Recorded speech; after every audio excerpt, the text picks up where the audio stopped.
लगा दी। अस्सलाम वालेकुम एंड वेरी गुड मॉर्निंग। सुबह पाकिस्तान के साथ मैं हूं आपकी मेजबान ज़रिया बारी। भी मुझे कह दिया गया था क्यों है। बिल्कुल ठीक है, मैं हूं आपके साथ मोहम्मद शुएब। इस उम्मीद इस दुआ के साथ कि आज का दिन भी आपको बहुत अच्छा गुजरे। मौसम गर्म है, मौसम खुश्क है, लेकिन वो इलाके जहां पर आज तेज़ आंधी चलेगी, जहां पर हल्की बारिश की नवीद सुनाई जा रही है, वहां की बात आज हम सबसे पहले करेंगे। हम बात खित्ता पोटोहार की बात कर रहे हैं, हम बात वस्ती पंजाब की कर रहे हैं, जहां पर आज ये एक्सपेक्ट किया जा रहा है कि दोपहर के बाद मौसम ज़रा खुशगवार हो जाएगा। यानी आंधी तो चलेगी लेकिन उसके बाद जो बारिश होगी उससे मौसम खुशगवार हो जाएगा। ये तो हम बात पाकिस्तान के मौसम की कर रहे हैं और मज़ीद भी बात हम करेंगे, लेकिन जो इस वक्त पूरी दुनिया का टेम्परेचर है उसकी बात करनी बहुत ज़रूरी है। अर्थ का टेम्परेचर जो राइज कर रहा है, आज हम उसकी बात भी करेंगे। एग्जैक्टली, क्योंकि वो दिन ब दिन बढ़ता चला जा रहा है और जो माहिरीन है वो इस सिलसिले में इस खदशे का इजहार कर रहे हैं कि दर्जा हरारत जो है वो सनती इनकलाब से पहले के वक्त के मुकाबले में 1.5 सेंटीग्रेड तक बढ़ा करता था और बढ़ सकता है, जिससे हीट वेव में इजाफा होगा और ग्लेशियर्स तेजी से पिघलेंगे। ताहम दर्जा हरारत में इजाफे पर काबू पाने के लिए इनफरादी और इज्तिमाई सतह पर कोशिशें जारी हैं। लिहाजा बरतानवी मेट्रोलॉजिकल दफ्तर का ये कहना है कि मुसलसल बढ़ते हुए दर्जा हरारत से जाहिर होता है कि 2026 तक हर साल तारीख का गर्म तरीन साल होगा। तो ये इस वक्त सिचुएशन है ओवरऑल दुनिया भर में, कि ना सिर्फ हम लोग ये कहेंगे कि पाकिस्तान में दर्जा हरारत जो है वो मजीद बढ़ सकता है, बल्कि अब माहिरीन इस खदशे का इजहार कर रहे हैं कि तवातुर के साल जो है वो दर्जा हरारत में मजीद इजाफा होता चला जाएगा। बिल्कुल ऐसा है, लेकिन चूंकि बात हम आगाज़ में पाकिस्तान की कर रहे थे और यहाँ पर जो मौसम है गर्म है, खुश्क है, गिलगित बल्तिस्तान से मुतालिक कहा जा रहा है कि आज तेज़ हवाएं चलेंगी, गरज चमक के साथ बारिश का इम्कान है, जिस तरह वस्ती पंजाब का मैंने जिक्र किया। एक क्विक अपडेट या राउंड अप हम लेते हैं पूरे पाकिस्तान के मौसम का। DG मैट मेहर साहबजाद खान साहब साथ मौजूद हैं। सर बहुत शुक्रिया आपके वक्त का। सर सबसे पहले ये बताइएगा कि जब हम ओवरऑल मौसम की बात कर रहे हैं वो गर्म है, वो खुश्क है, लेकिन ज़रा अच्छी खबर पहले दे दीजिए, कौन कौन से इलाके जहां पर आज हवा चलेंगी, बारिश भी होगी? आज जो है बारिश का इम्कान तो ये हमारे साहब आप हमारे साथ मौजूद हैं कॉल पर, लेकिन जो गर्म तरीन इलाके हैं वो अंदरूनी सिंध के इलाके, पंजाब के इलाके। लाइन अभी कनेक्ट नहीं हो पाई है, कोई टेक्निकल इश्यूज हो सकते हैं कि अभी हमारी बात का जवाब नहीं दे रहे। नहीं, अच्छा, हमें आवाज नहीं आ रही, बट वो हमारे साथ मौजूद हैं। ठीक सर, आप प्लीज जरा नाज़रीन को बताइएगा ओवरऑल वेदर सिचुएशन। ओवरऑल मैंने बताया ना कि जी आजकल जो सीजन चल रहा है वो काफ़ी गर्म मौसम है और टेम्परेचर कल भी जो है वो तकरीबन 48 डिग्री क्रॉस का 48 डिग्री तक गए थे अंदरूनी सिंध में। और सिब्बी जैकबाबाद दादू का टेम्परेचर जो था कल 48 था, 46 भी कई जगहों पे थे, रहीम यार खान, लाड़काना और इन जगहों पे। इस वक्त जो सबसे ज़्यादा हमारे पास टेम्परेचर की रेंज आ रही है वो ज़्यादा अंदरूनी सिंध से आ रही है और ये बलोचिस्तान के जो मैदानी इलाके हैं, आप कह लें कि ये सिब्बी हो गया, डेरा अला यार, डेरा मुराद जमाली, झटपट, ये इन इलाकों में काफ़ी ज़्यादा गर्मी है। लेकिन गर्मी में ये जो हमारे जनूबी पंजाब के इलाके हैं, डेरा गाजी खान, राजनपुर, रहीम यार खान, बहावल नगर, बहावलपुर, ये भी काफ़ी ज़्यादा गर्म है। यहाँ पे भी गर्मी की शिद्दत काफ़ी ज़्यादा है। वैसे तो अंदरून सेंट्रल पंजाब जो है 45 डिग्री 44 डिग्री तक था, लाहौर का कल 45 था और ये फर्दर इम्कानात इसी तरह चलने के चांसेस हैं अगले 2-4 दिन। लेकिन किसी वक्त कोई गर्दलूद हवाएं या आंधी आ सकती है। रात जो है हमारे ये डेरा गाजी खान के कुछ इलाके जो थे वहाँ पे हल्की बारिश हुई है, तेज़ हवा चली है।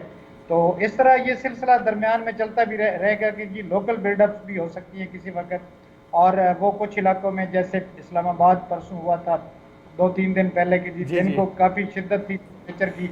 और उस दिन तो मैं भी इंतहाई कंफ्यूज रही हूँ जब आपने बताया ना कि दर्जा हरारत में इजाफा रहेगा, 8 से 9 डिग्री सेंटीग्रेड हो सकता है।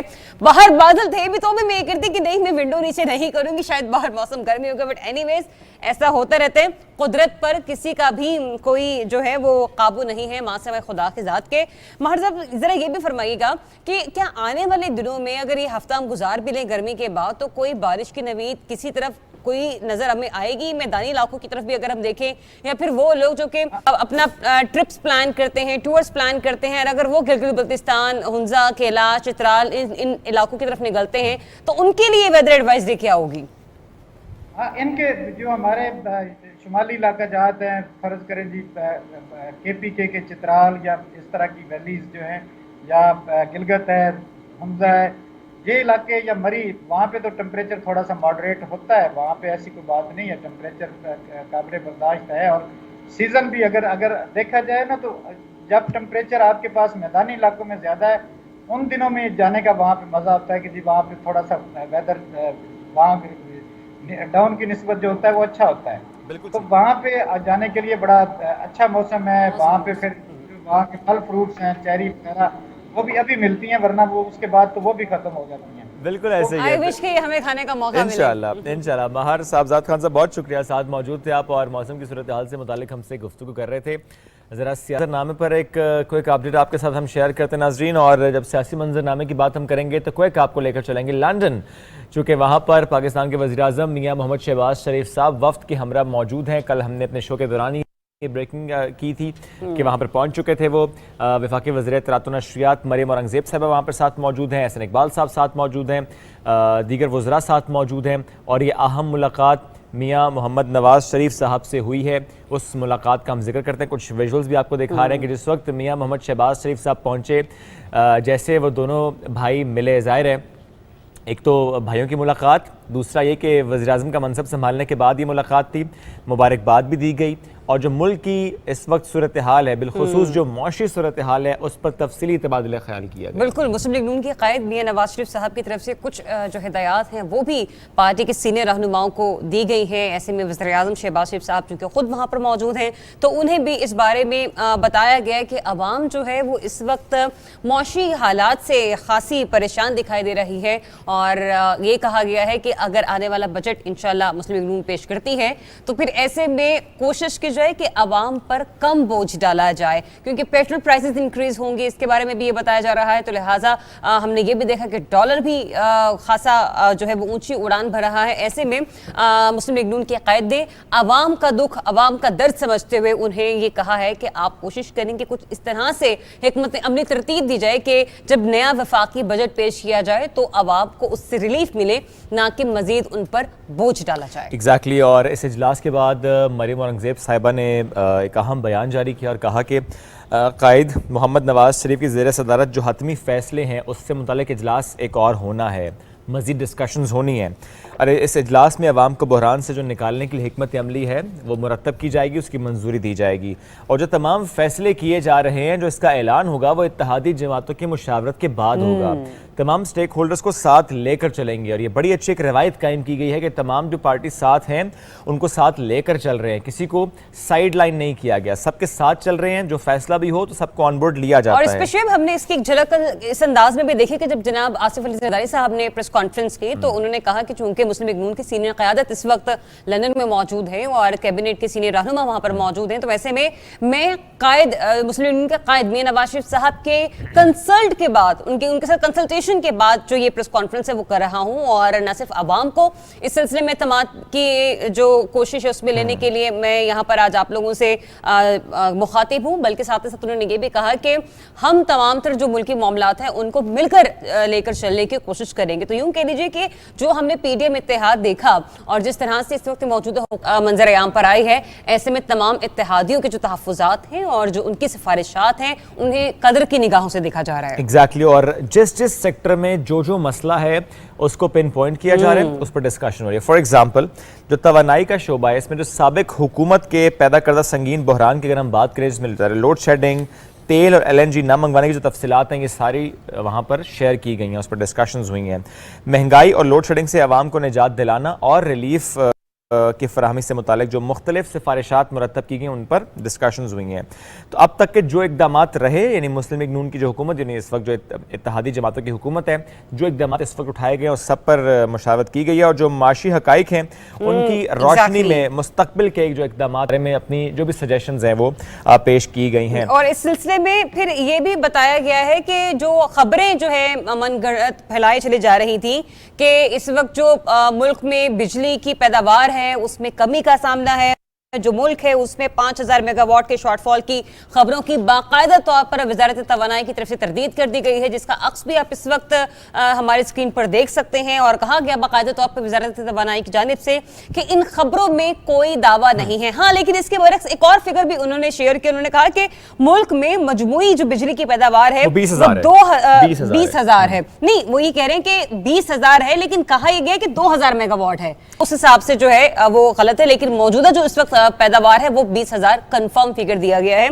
और साथ ही साथ ये भी कहा गया कि वजारत तवानाई ने गुज़िश्ता रोज 22,600 मेगावाट बिजली जो है वो पैदा की है। तो कुछ ये हकाइक जो हैं वो आवाम के साथ शेयर की गए हैं ताकि आवाम जो है वो परेशानी में मुब्तला ना हो, क्योंकि डेफिनेटली बहुत सारी इंडस्ट्रीज चल रही हैं, बहुत सारे चल रहे हैं, बहुत सारी फैक्ट्रियां चल रही हैं जहां पर ईंधन की फरावानी का होना बेहद ज़्यादा ज़रूरी है। और ऐसे में फिर देखते हैं कुछ इंडस्ट्रियल एरियाज में कुछ रेजिडेंशियल सोसाइटीज़ भी होती हैं, तो वहाँ के जो घरेलू सारफीन हैं उन्हें भी खासी परेशानी का सामना करना पड़ता है। तो ये कुछ फैक्ट्स एंड फिगर्स हैं जो कि मंजर आम पर लाए गए हैं। एग्जैक्टली। और जो एक आइन शिकनी का मामला है 3 अप्रैल का, उस पर भी डिस्कशन हुई है।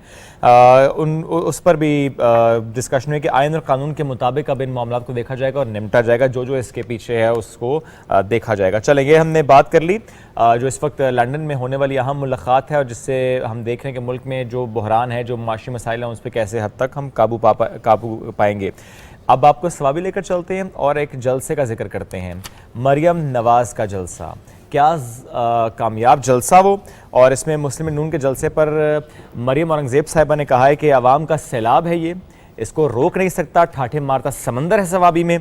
और मरियम नवाज शरीफ ने झूठे और मकारों की जो साजिशी थ्योरी है उसको आज इस जलसे में दफन कर दिया है, जलसा करके उस थ्योरी को दफन कर दिया है। 8 साल केपी में मुसल्लत नालायकी, नाअहली और करप्शन के खिलाफ जो अवाम है उन्होंने सवाबी में आकर फैसला सुना दिया कि वो किसके साथ खड़े हैं। उन्होंने कहा कि इमरान खान तमाशा बंद करें और जो कारकर्दगी उन्होंने दिखाई उस पर हिसाब दें। सवाल कारकर्दगी का, जवाब लेटर नहीं हो सकता।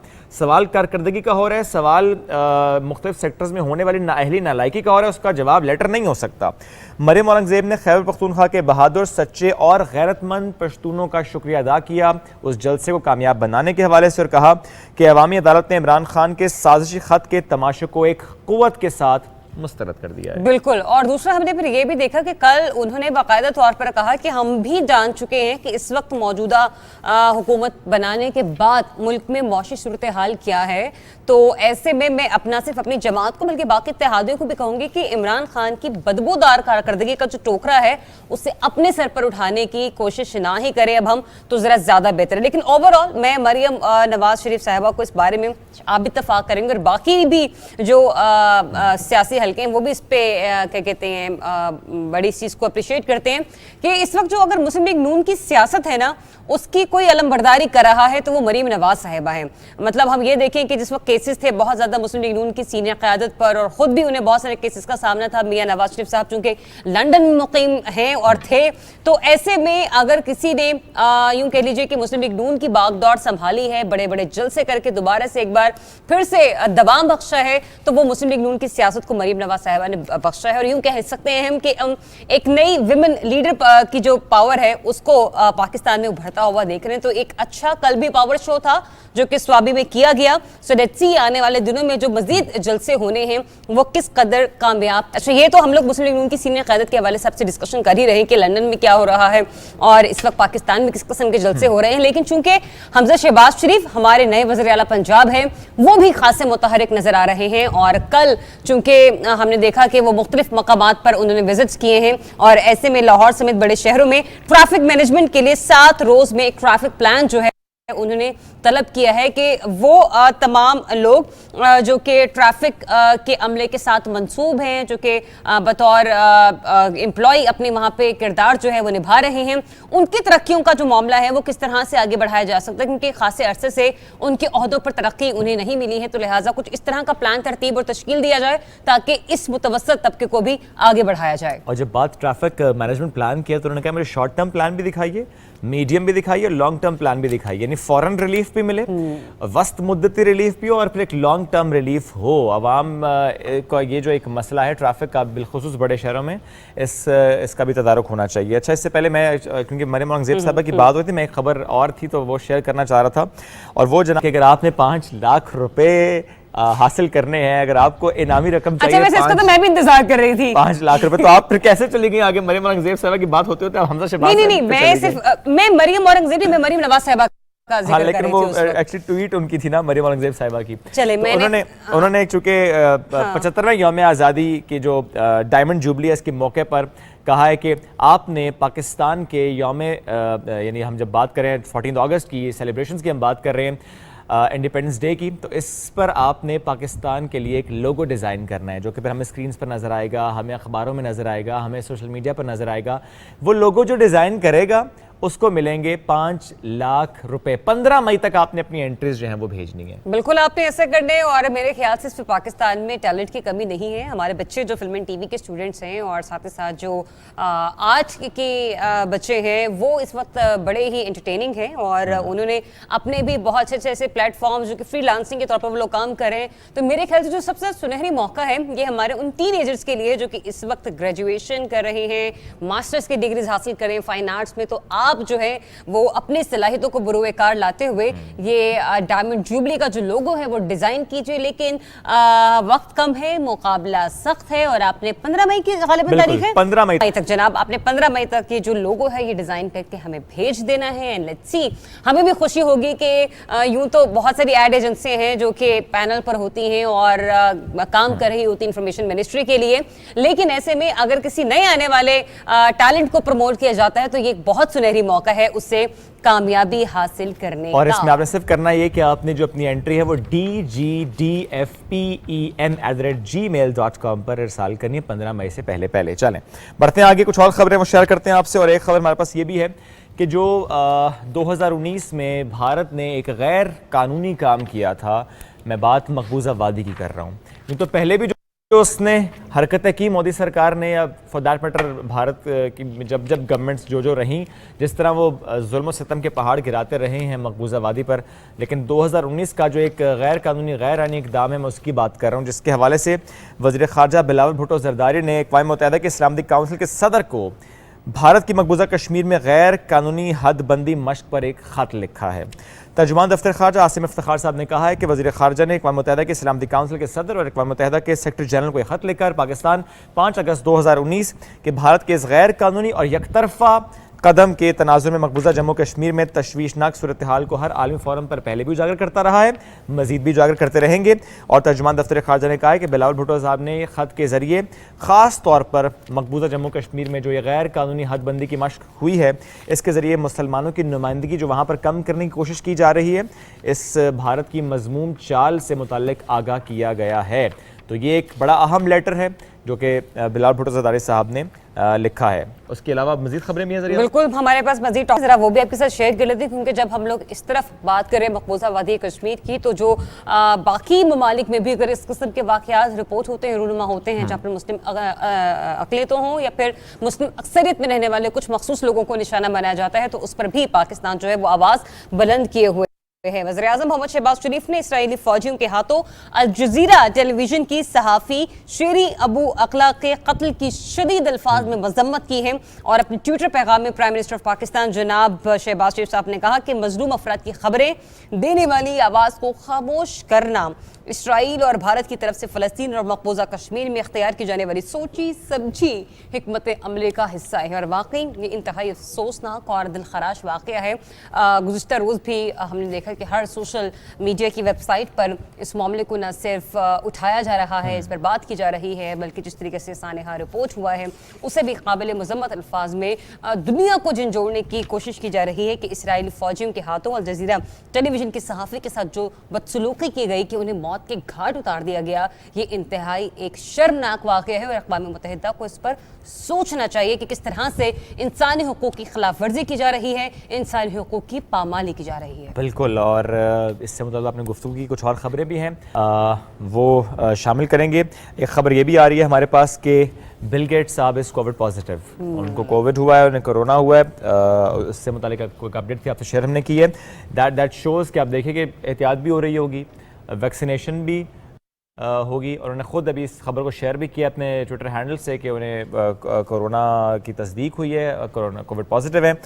आप तो ये देखिए कि जिस तरह हमने 2 रोज़ पहले भी बात की, हमने कल भी बात की ओमिक्रॉन सब वेरिएंट की, जिस तरह से वो फैल रहा है, यू नेवर नो इनको कौन सा वेरिएंट हो। बट मैं एक बात कर रहा हूँ कि जिस तरह दोबारा से कोविड का सब वेरिएंट हमें सामने नजर आ रहा है। पाकिस्तान में भले अभी पहला केस रिपोर्ट हुआ 3-4 दिन पहले, लेकिन इंडिया में, चाइना में और मुल्कों में केसेस रिपोर्ट हो रहे हैं। खुदा ना खास्ता अगर एहतियात ना की तो शायद भी केसेस बढ़ भी सकते हैं, क्योंकि 12 माहिरीन यही कह रहे हैं कि अगर आपने तो क्या कहते हैं उसकी वैक्सीन लगवाई हुई है तो आप उस हैं, लेकिन अगर आपने वैक्सीनेशन नहीं करवाई है तो आप उस हद तक महफूज नहीं है। यहाँ तक ये भी कहा गया कि जिन्होंने अपनी वैक्सीनेशन करवाई, क्या उन्होंने बूस्टर शॉट्स लगवाई हैं, तो ये एक वैक्सीनेशन का प्रोसेस है जो कि अभी भी इस वक्त भी कंटिन्यू है। और अगर आपको लगता है कि आपको बूस्टर शॉट्स की जरूरत है, आपका इम्यूनिटी सिस्टम उस हद तक स्ट्रांग नहीं है और आप बहुत आसानी से बीमार हो जाते हैं, और ऐसे में कोरोना तो वैसे ही आपको बड़ी जल्दी अटैक कर लेगा, अगर आपका इम्यून सिस्टम जो है वो खासा वीक होगा, तो मैं यही आपको सजेस्ट करूंगी, और हम लोग कल भी आपको बाकायदा तौर पर इसी बारे में डिटेल्स दे रहे थे कि अगर आपने बूस्टर शॉट्स नहीं लगवाई और आपको लगता है कि आपको जरूरत है तो आपको ऐसा जरूर करना चाहिए। अनटिल अनलेस आप तब तक ये कीजिए कि एहतियात कीजिए, सोशल डिस्टेंसिंग एक बार फिर से जो है उसे अपनी आदत बनाइए और मास्क का इस्तेमाल जरूर। बिल्कुल बिल्कुल, एसओपीज को आपने फॉलो करना है। चलें आगे बढ़ेंगे। खबर हमारे पास है Pakistani animated film glass worker, जनाब फ्रांस एनिमेशन फेस्टिवल 2022 में ये मूवी जगह बनाने में हुई है कामयाब। फेस्टिवल में 8 फीचर फिल्म्स का इंतखाब किया गया, जिनमें एक पाकिस्तानी फिल्म ग्लास वर्कर शामिल है। द ग्लास वर्कर फिल्म इसको फ्रांस के एनिमेशन फेस्टिवल 2022 में वर्क इन प्रोग्रेस कैटेगरी के लिए मुंतखब किया गया, और इस फेस्टिवल में पाकिस्तानी फिल्म का इंतखाब ज़ाहिर है इसको एक बड़ी कामयाबी के तौर पर देखा जा रहा है, समझा जा रहा है। एक एजाज़ की बात है पाकिस्तान के लिए, हमारे उन आर्टिस्ट के लिए जिन्होंने ज़ाहिर है इस मूवी में काम किया, इसके पीछे उनकी मेहनत रही है। बिल्कुल। अच्छा, ये तो वो लोग हैं जो कि इस वक्त पाकिस्तान की फिल्म इंडस्ट्री को बड़ा फ्लरिश कर रहे हैं, लेकिन साथ ही साथ जो माहौल की खूबसूरती है उसको मजीद चार चांद लगाने के लिए अगर हम कुरा एयर्स पर होने वाली कुछ तब्दीलियों का जिक्र करें तो उसमें प्लांटेशन, प्लांट्स बड़ा जो है वो अपना एक अहम किरदार अदा करते हैं। क्योंकि मैंने अक्सर ये देखा है, क्योंकि गर्मी बहुत ज्यादा हो गई है, हम ये कोशिश कर रहे उधर इस्लामाबाद में जगह ढूंढ रहे थे कि जहां पर हमें दरख्त नजर आ जाए हम उसके नीचे अपनी गाड़ी पार्क कर दें, लेकिन ये दरख्त उसी वक्त हमें मिलेंगे जब हम आज से पौधे लगाना शुरू करेंगे। और पौधे लगाएंगे तो जब ये तनाव दरख्त बनेंगे तो न सिर्फ वो हमें साया फ्राहम करेंगे, हमें ऑक्सीजन भी देंगे और माहौल को साफ करने में मदद भी फ्राहम करेंगे। लेकिन ऐसे में जहां पर माहौल को बेहतर बनाने के लिए शजरकारी की जरूरत है, लेकिन वो लोग जो कि पौधे लगा देते हैं और फिर अरसा भूल जाते हैं कि कभी वो जाकर ये देखते भी हैं कि हमारे पौधे जो हैं वो क्या जल तो नहीं गए, या उनमें कोई कीड़ा तो नहीं लग गया, क्या उन्हें मुनासिब मिकदार में पानी मिल रहा है, या उन्हें खाद उस जगह पर पहुंच रही है जहां पर उन्हें पहुंचनी चाहिए थी। क्योंकि अगर हमें भी खाना टाइम पर ना मिले, कुछ और हमें हवा पानी ना मिले तो हमें फंगस लग जाएगी, हमारी बॉडी के कुछ पार्ट्स गल जाते हैं, हमें तकलीफ का सामना करना पड़ता है। ऐसे ही पौधों को भी तकलीफ का सामना करना पड़ता है। तो आज पौधों की सेहत का आलमी दिन मनाया जा रहा है। इसकी मुनासबत से एक रिपोर्ट है हमारे पास, क्योंकि बहुत से लोग नहीं जानते कि पौधों की सेहत भी बड़ी अहम होती है। रिपोर्ट देखते हैं। पाकिस्तान समेत दुनिया भर में पौधों को सेहतमंद रखने के लिए आगाही देने का दिन मनाया जा रहा है। इंसान की खुराक का 80% हुसूल पौधों से ही है और सांस लेने के लिए 98% ऑक्सीजन भी पौधे पैदा करते हैं। मगर इसके बावजूद पौधे खतरात का शिकार हैं। अक़वाम मुत्तहिदा के मुताबिक खुराक पैदा करने वाली 40% फसलें कीड़ों मकोड़ों और मुख्तलिफ बीमारियों की नजर हो जाती हैं, जिससे दुनिया भर में खुराक की कमी के खतरात मंडला रहे हैं। मौसमियाती तब्दीली और इंसानी नक्लो हमल माहौलियाती निज़ाम की तब्दीली की बड़ी वजह है, जिससे इकोसिस्टम को नुकसान पहुंच रहा है। माहिरीन का कहना है कि इंसानों और कुराए अर्ज दोनों के लिए पौधों की हिफाजत करने की जरूरत है और इस सिलसिले में सबको अपना किरदार अदा करना होगा। पौधों और फसलों को मुख्तलिफ बीमारियों से महफूज बनाकर न सिर्फ खुराक की कमी को पूरा किया जा सकता है बल्कि माहौलियाती तब्दीलियों पर भी काबू पाने में मदद मिलेगी। चलें तो पौधों की सेहत से मुताल्लिक दिन, उसकी मुनासबत से रिपोर्ट। आज पूरी दुनिया में नर्सेस का दिन मनाया जा रहा है, तो वर्ल्ड नर्सेस डे। वैसे भी जो उनकी अहमियत है वो हमें कोविड में ज़्यादा नज़र आई है। डॉक्टर, पैरामेडिकल स्टाफ, जब हम नर्सेस की बात करते हैं, चूँकि ज़्यादा डॉक्टर गाइड कर देते हैं, नर्स मेल नर्स हो, नर्सेज हों, वो जिस तरह से पेशेंट का ख्याल रखते हैं हॉस्पिटल्स में बिलखसूस। अगर हम छोटे छोटे बच्चों की बात भी करें तो उसमें भी हम देखते हैं कि माँ बाप से ज़्यादा इन एक्चुअल मैं बात कर रहा हूँ कि जब बिल्कुल न्यूनेटल जो एक केयर होती है वो जिस तरह नर्सेस कर रहे होते हैं केयर, उससे ज़्यादा केयर कोई उस वक्त कर नहीं सकता। तो इस पर हम एक रिपोर्ट आपको दिखाते हैं और फिर हम इस पर थोड़ी सी कोशिश करेंगे कि गुफ्तगू भी करें, चूँकि जब हम बात नर्सेस की कर रहे हैं तो इतालवी खातून फ्लोरेंस नाइटिंगेल, इनको खराज तहसीन पेश करने के लिए इनके यौम पैदाइश पर यह दिन मनाया जाता है। आपको दिखाते हैं रिपोर्ट।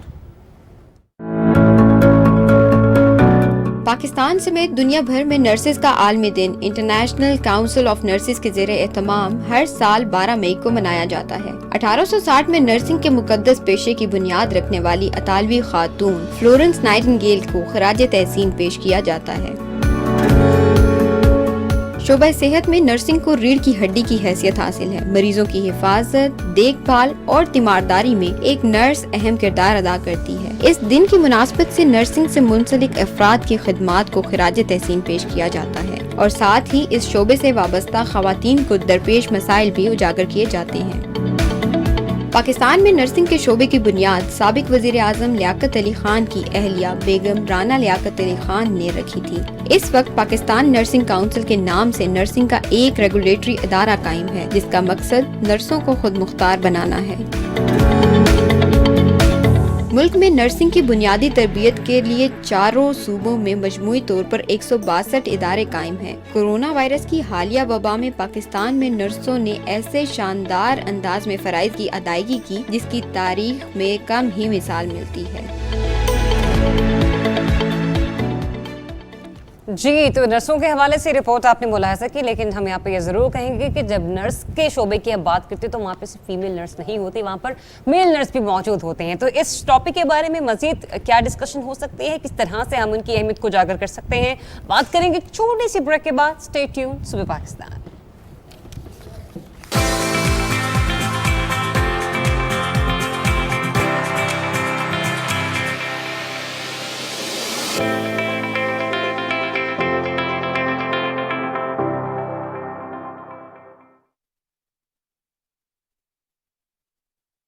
अस्सलाम वालेकुम, मैं हूँ समन अंसारी और आप देखेंगे मुझे बतौर माई लाली आने वाले ड्रामा सीरियल दुश्मन में। दुश्मन है दास्तान मोहब्बत की और मोहब्बत से की जाने वाली बेइंतहा हिकारत की। इसके साथ वाबस्ता बहुत सारी यादें हैं, कुछ बहुत हसीन और एक रूह हिला देने वाला हादसा। सबसे ज़्यादा ख्याल आता है नायला जाफरी जी मरहूमा का। ये उनका आखिरी प्रोजेक्ट था और उनके साथ काम करने में इस कदर मोहब्बत भरा एहसास मिला उनसे। ज़रूर देखिएगा ड्रामा सीरियल दुश्मन, मई 16, 2022 से सिर्फ PTV होम पर।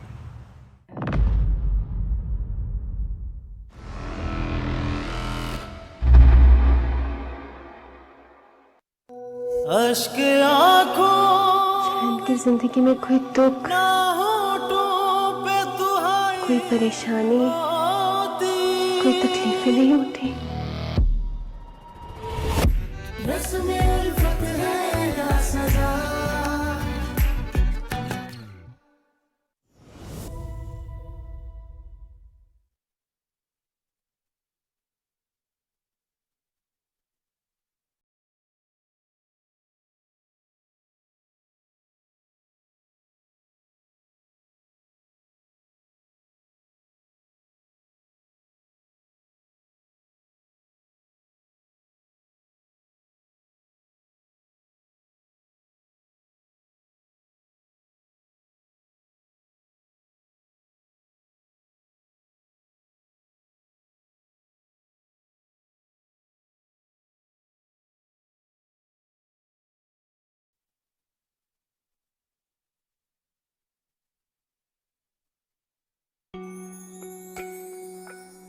मेरा दिल कह रहा था कि वो जिंदा है, तभी तो अब तक मैं जिंदा हूं, वरना ये धड़ धड़ क्यों हो रही होती सीने में।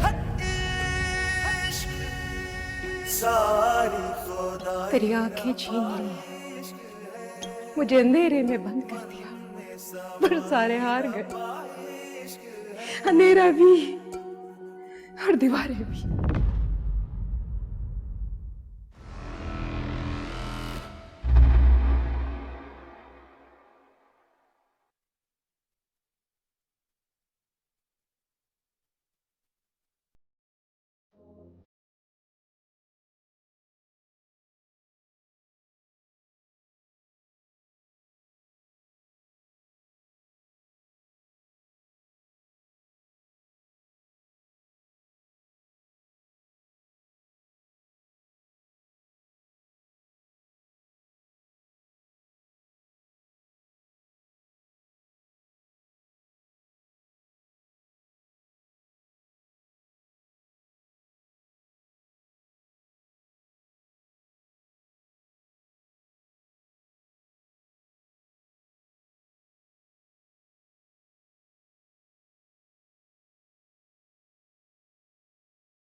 जी वेलकम बैक। नाज़रीन, ब्रेक के बाद आपको एक बार फिर से खुशामदीद कहते हैं। ब्रेक पर जाने से पहले जैसे कि एक स्टोरी हमने आपके साथ शेयर की थी कि आज दुनिया भर में नर्सों का आलमी दिन मनाया जा रहा है, और इस मौके पे मैंने आपको ये भी कहा था कि नर्सिंग एक ऐसा शोबा है कि जिसमें हमें सिर्फ खवातीन नर्सेज जो हैं वो नज़र नहीं आती, बल्कि मेल नर्स भी मौजूद होते हैं। और डॉक्टर्स के बाद अगर किसी अमले की जो सबसे बड़ी जिम्मेदारी एक पेशेंट को संभालने के लिए सामने आती है, वो होते हैं हमारा नर्स डिपार्टमेंट।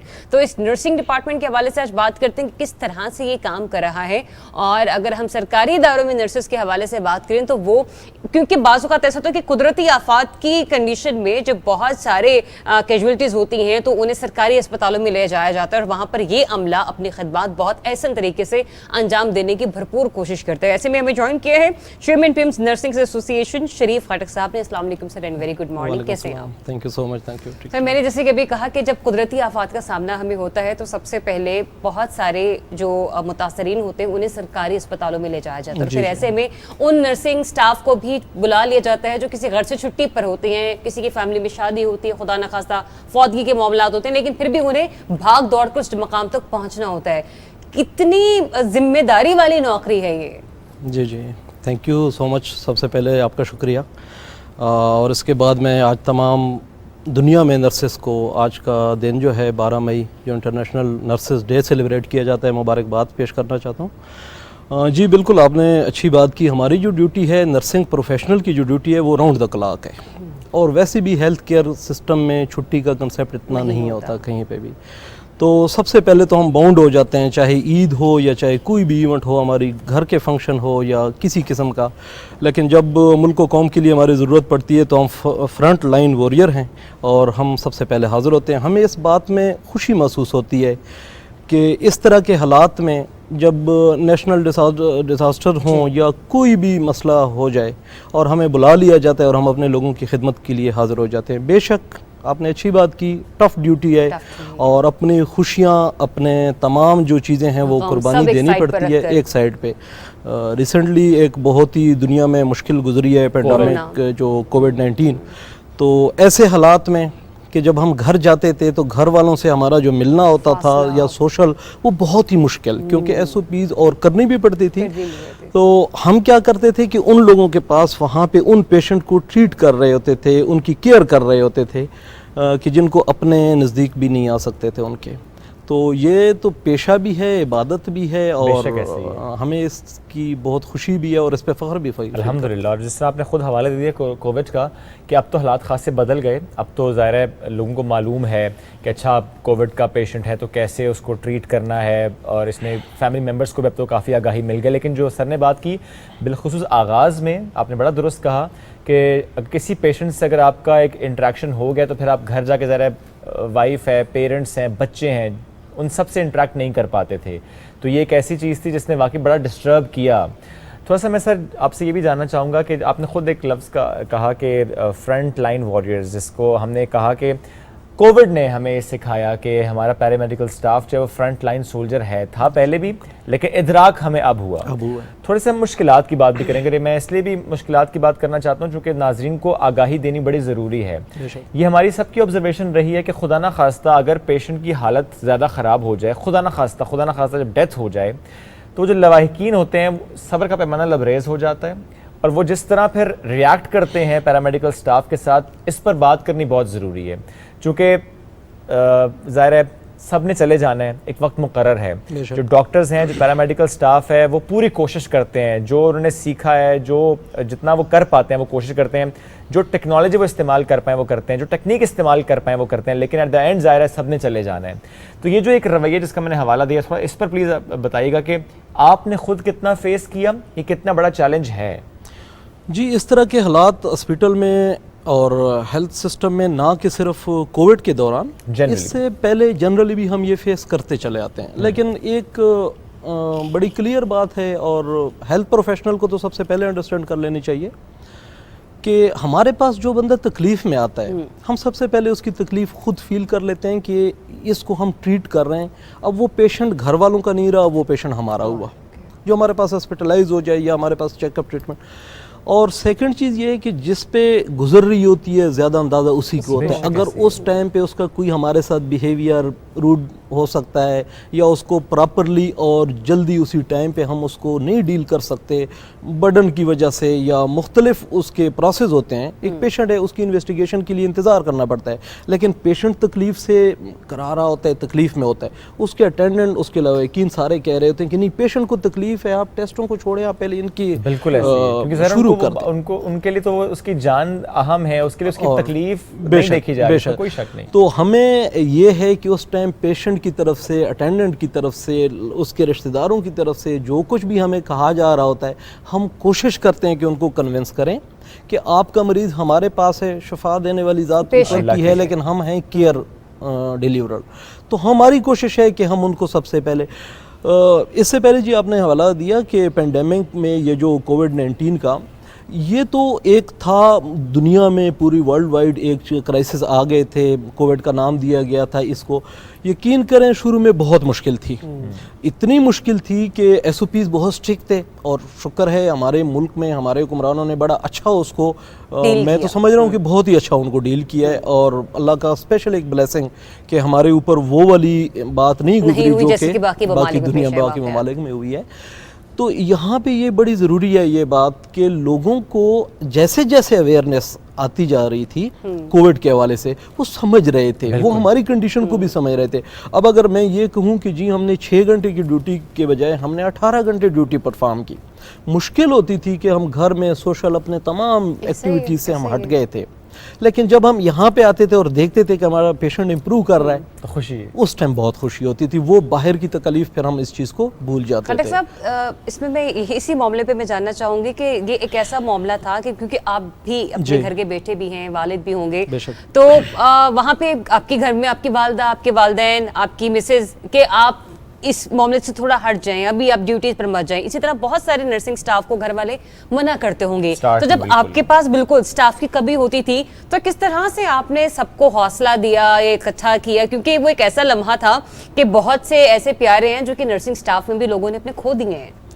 बहुत अच्छा आपने सवाल किया, और मैं ये समझता हूँ कि इस मौके पे हमारे किसी हेल्थ प्रोफेशनल ने पाकिस्तान में, और मैं प्राउड फील करता हूँ हमारे हेल्थ वर्कर्स पे, कि कहीं पे भी इन्होंने रिफ्यूज़ तो दूर की बात है, यहाँ तक भी नहीं कि जी मेरा टाइम पूरा हो चुका है ड्यूटी का तो मैं वापस जाना चाहता हूँ, नहीं। और उस कंडीशन में फर्स्ट वेव आप बहुत ज़्यादा अच्छी तरह जानते हैं, फर्स्ट वेव में तो यहाँ तक हालात थे कि घर जाते थे ये ड्रेस और शूज़ और सारी चीज़ें जो हम घर से हॉस्पिटल तक पहन के आते थे, फिर वापस जाके उनको घर वालों से मिलने से पहले हम चेंज करते थे। हमें तो घर की तरफ से ना मुझे बल्कि मेरे बहुत सारे कोलीग्स को, और ज़्यादा फिर सल्यूट करता हूँ हमारी फीमेल नर्सेस को जिन्होंने अपने बच्चों, ऐसी मदर्स जो फीडिंग मदर्स, उनके लिए और ज़्यादा इशू होता है अपने बच्चों का, मदर की अटैचमेंट सबसे ज़्यादा होती है अपने बच्चों के साथ, तो उनके लिए तो इंतहाई मुश्किल था। और वैसे भी नर्सिंग में ज़्यादातर फीमेल हैं, तो उनके लिए कितना मुश्किल था कि वो कोविड वार्ड में यहाँ पे उन पेशेंट के साथ जिनका पॉजिटिव है, एडमिट हैं, क्रिटिकल कंडीशन में, आईसीयू में, सीसीयू में पड़े हैं, वेंट पे हैं, जिनके अमकानात बहुत ही कम, मतलब हाई रिस्क जोन में, लेकिन वो उनको अपने ना सिर्फ अपनी ड्यूटी में ओवर टाइम दे के और ज़्यादा उनको अच्छी तरीके से एफिशिएंसी से उनको डील करते थे। ये एक जज्बा होता है जी। और बीइंग मुस्लिम, और जो भी हमारे मुल्क में मतलब जिस तरीके से, या हमारे क्रिश्चियन लोग जो हैं, ये आपने बहुत अच्छी बात की। मैं इस पे क्वेश्चन भी लेना चाह रही थी कि ये नर्सिंग एक ऐसा शोबा है कि जिस वक्त हमें नहीं पता होता, किसी को भी मालूम नहीं होता, क्योंकि इतनी बातचीत नहीं होती है, लेकिन जब पेशेंट ठीक हो जाता है तब कोई अपनी खुशी का इजहार भी कर रहा होता है। क्रिश्चियनिटी है, यहाँ पर हिंदू भी हैं, यहाँ पर मुस्लिम्स भी हैं, आप बेखौफो खतर, आप किसी से कुछ नहीं पूछ रहे आप किस मजहब से, लेकिन सब आपकी हेल्प के लिए तैयार है नर्सिंग स्टाफ। तो ये मजहबी हम आहंगी कितनी इंपॉर्टेंस है इसकी हमारी सोसाइटी में? ये तो हमारा एक बहुत ही एक फैमिली की तरह वो बन जाता है कि हमारे साथ जिस कम्युनिटी की भी वो करते हैं, और जब हम हॉस्पिटल में होते हैं, इवन कि हॉस्पिटल का बहुत ही अच्छा, क्योंकि आम पब्लिक को इतना ज़्यादा जो हॉस्पिटल, अल्लाह ताला किसी को ना ही वो लेके जाए, कोई बीमार ना हो, तो जो हॉस्पिटल चला जाता है वो देख लेता है यहाँ पे डॉक्टर, यहाँ पे कंसल्टेंट, यहाँ पे नर्सिंग स्टाफ, यहाँ पे हमारा जो दूसरा अलाइड वर्कर्स हैं, हमारे पैरामेडिक्स के staff, sanitary worker, guard, PN, family members. हमारे यहाँ तो कंसेप्ट ही नहीं है कि जी ये मुस्लिम है, ये क्रिश्चियन है, ये हिंदू है, ये फ़लाँ सूबे से है, फ़लाँ रिलीजन से है। नो, हम एक फैमिली की तरह हैं, एक फैमिली मेंबर्स हैं, और सारे इसमें बढ़ चढ़ कर हिस्सा लेते हैं। सबसे अच्छी बात मैं तो अपने मुल्क पाकिस्तान का जो कहूँ, सबसे अच्छी बात यहाँ पे कि इतना इसमें न्यूट्रलिटी है और इतना पॉजिटिव इमेज है कि कभी तसव्वुर भी नहीं हुआ। उनके फंक्शन, उनके जो इवेंट्स होते हैं वो हम सेलिब्रेट करते हैं, हमारे इवेंट्स और हमारे जो जितने भी तकारीब वगैरह होती हैं वो हमारे साथ बिला तफरीक 0% इसमें। और मेरे ख्याल में एक अच्छे ऑर्गेनाइजेशन या एक अच्छे सेटअप के लिए हेल्थ केयर सिस्टम तो वैसे भी बहुत ही सेंसिटिव है, तो यहाँ पे तो तफरीक की गुंजाइश ही नहीं है, और किसी की सोच भी नहीं, और ना इंशाल्लाह कभी होगा। ना गुंजाइश है ना सोच है। जबरदस्त सर। थोड़ा सा अब हम चाहेंगे कि आप ये भी सजेस्ट करें, आप अपनी जो भी आपकी ऑब्जर्वेशन रही है कि नर्सिंग के शोबे में जिद्दत लाने के लिए, इसमें बेहतरी लाने के लिए, जो ज़ाहिर है बेहतरी की गुंजाइश तो हमेशा से रहती है, बेशक, क्या आपकी तजावीज़ हैं, क्या आपको लगता है कि अच्छा यहाँ पे और बेहतरी आ सकती है, ऐसा होना चाहिए? जी, मैं अगर बात करूँ, सबसे पहले जो भी प्रोफेशन है एजुकेशन से ही स्टार्ट है, आर्ट्स और साइंस का कम्बिनेशन ही है नर्सिंग, बिल्कुल। और ये अब तो जितना इसमें एडवांस आ रही हैं, इसमें एजुकेशन आ रही हैं, कंसेप्ट ही चेंज हो गया। अगर आप पिछले 15-20 साल का वो करें तो बिल्कुल ही वो कंसेप्ट चेंज हो गया। नर्सिंग अब तो डिप्लोमा लेवल की नर्सिंग नहीं रही, अब तो डिग्री से स्टार्ट है। अब तो एफएससी के बाद जो हमारे न्यू पॉलिसी है, डिग्री लेवल के प्रोग्राम्स हैं, और डिग्री होल्डर जब एक बंदा आ जाता है तो वो गजेटेड A+ में आ जाता है 16, गवर्नमेंट सेक्टर में उसको 16 दिया जाता है। लेकिन हमारी डिमांड भी है, हमारी रिक्वेस्ट भी है, और हम समझते भी हैं कि ये बात जायज़ है कि इनको 17 इनिशियल स्केल दिया जाए। ये तो मैं सर्विसेज साइड की बात कर रहा हूँ। सेकेंडरी ये है कि एजुकेशन से, जैसे मैंने कहा कि एजुकेशन से ही स्टार्ट है सारी प्रोफेशन के। एजुकेशन में हमारे पास जो इंस्टीट्यूट हैं, गवर्नमेंट के जितने हमारे पास इंस्टीट्यूट हैं, क्योंकि बहुत ज़्यादा, अब MBBS के बाद अगर सेकंड नंबर पे कोई आना चाहता है मेडिकल फील्ड में, तो वो नर्सिंग में आना चाहता है, बिला तफरीक के मेल है या फीमेल है, और बिला किसी झिझक के, क्योंकि आहिस्ता आहिस्ता सोसाइटी में भी पॉजिटिव चीज़ आ रही है, और एक हेल्थ केयर सिस्टम का ये बैकबोन है। इसके बगैर तो हेल्थ केयर सिस्टम कंप्लीट ही नहीं है, नर्सिंग के बगैर तो बिल्कुल ही नहीं कंप्लीट। सारे हमारे टीम मेंबर्स बहुत ही इंपॉर्टेंट होते हैं, सारे प्रोफेशन, बट नर्सिंग इंतहाई क्रिटिकल और एग्जीक्यूशन लेवल पर है ना। Exactly. डॉक्टर ने तो बता दिया, अब वो दिया। इंजेक्शन में क्या करना है, कैसे लगाना है, कब लगाना है, वो सब कुछ तो आपने बेशक, और एक नर्स का ही ज्यादा इंटरेक्शन होता है पेशेंट के बिल्कुल ऐसे ही साथ, है। और नर्स का जितना पॉजिटिव वो हो जाता है पेशेंट के लिए, हीलिंग और उसकी रिकवरी इतनी ही अल्लाह के हुक्म से इतनी जल्दी आसानी से हो जाती है। तो मैं ये अपनी रिक्वेस्ट ये करना चाहूँगा, गुजारिश मेरी ये होगी कि जितने हमारे प्राइवेट सेक्टर हैं, एजुकेशन की मैं बात करना चाहता हूँ, प्राइवेट सेक्टर के साथ गवर्नमेंट को इनके साथ प्राइवेट पब्लिक पार्टनरशिप कर लें। उनकी सीट्स, अगर उनके पास कैपेसिटी है, उनके पास बिल्डिंग है, रिसोर्सेज हैं, तो उनकी सीट एनहांसमेंट करें डिग्री प्रोग्राम में, जहाँ पे 20-20, 25-25 सीटें ज़्यादा कर दें, क्योंकि गवर्नमेंट सेक्टर में एक एम्प्लॉय आ जाता है, एक कैंडिडेट आ जाता है अपने ट्रेनिंग के लिए, उसका चांस नहीं मिलता, कम है हमारे पास इंस्टीट्यूट। और अब तो पैरेलल चल रहे हैं गवर्नमेंट और प्राइवेट। बिल्कुल ठीक है। पहली गुजारिश ये है कि इंस्टीट्यूट बढ़ाए जाएं, क्वालिटी एजुकेशन प्लस क्वालिटी उनकी केयर फिर आगे वो प्रोवाइड करें।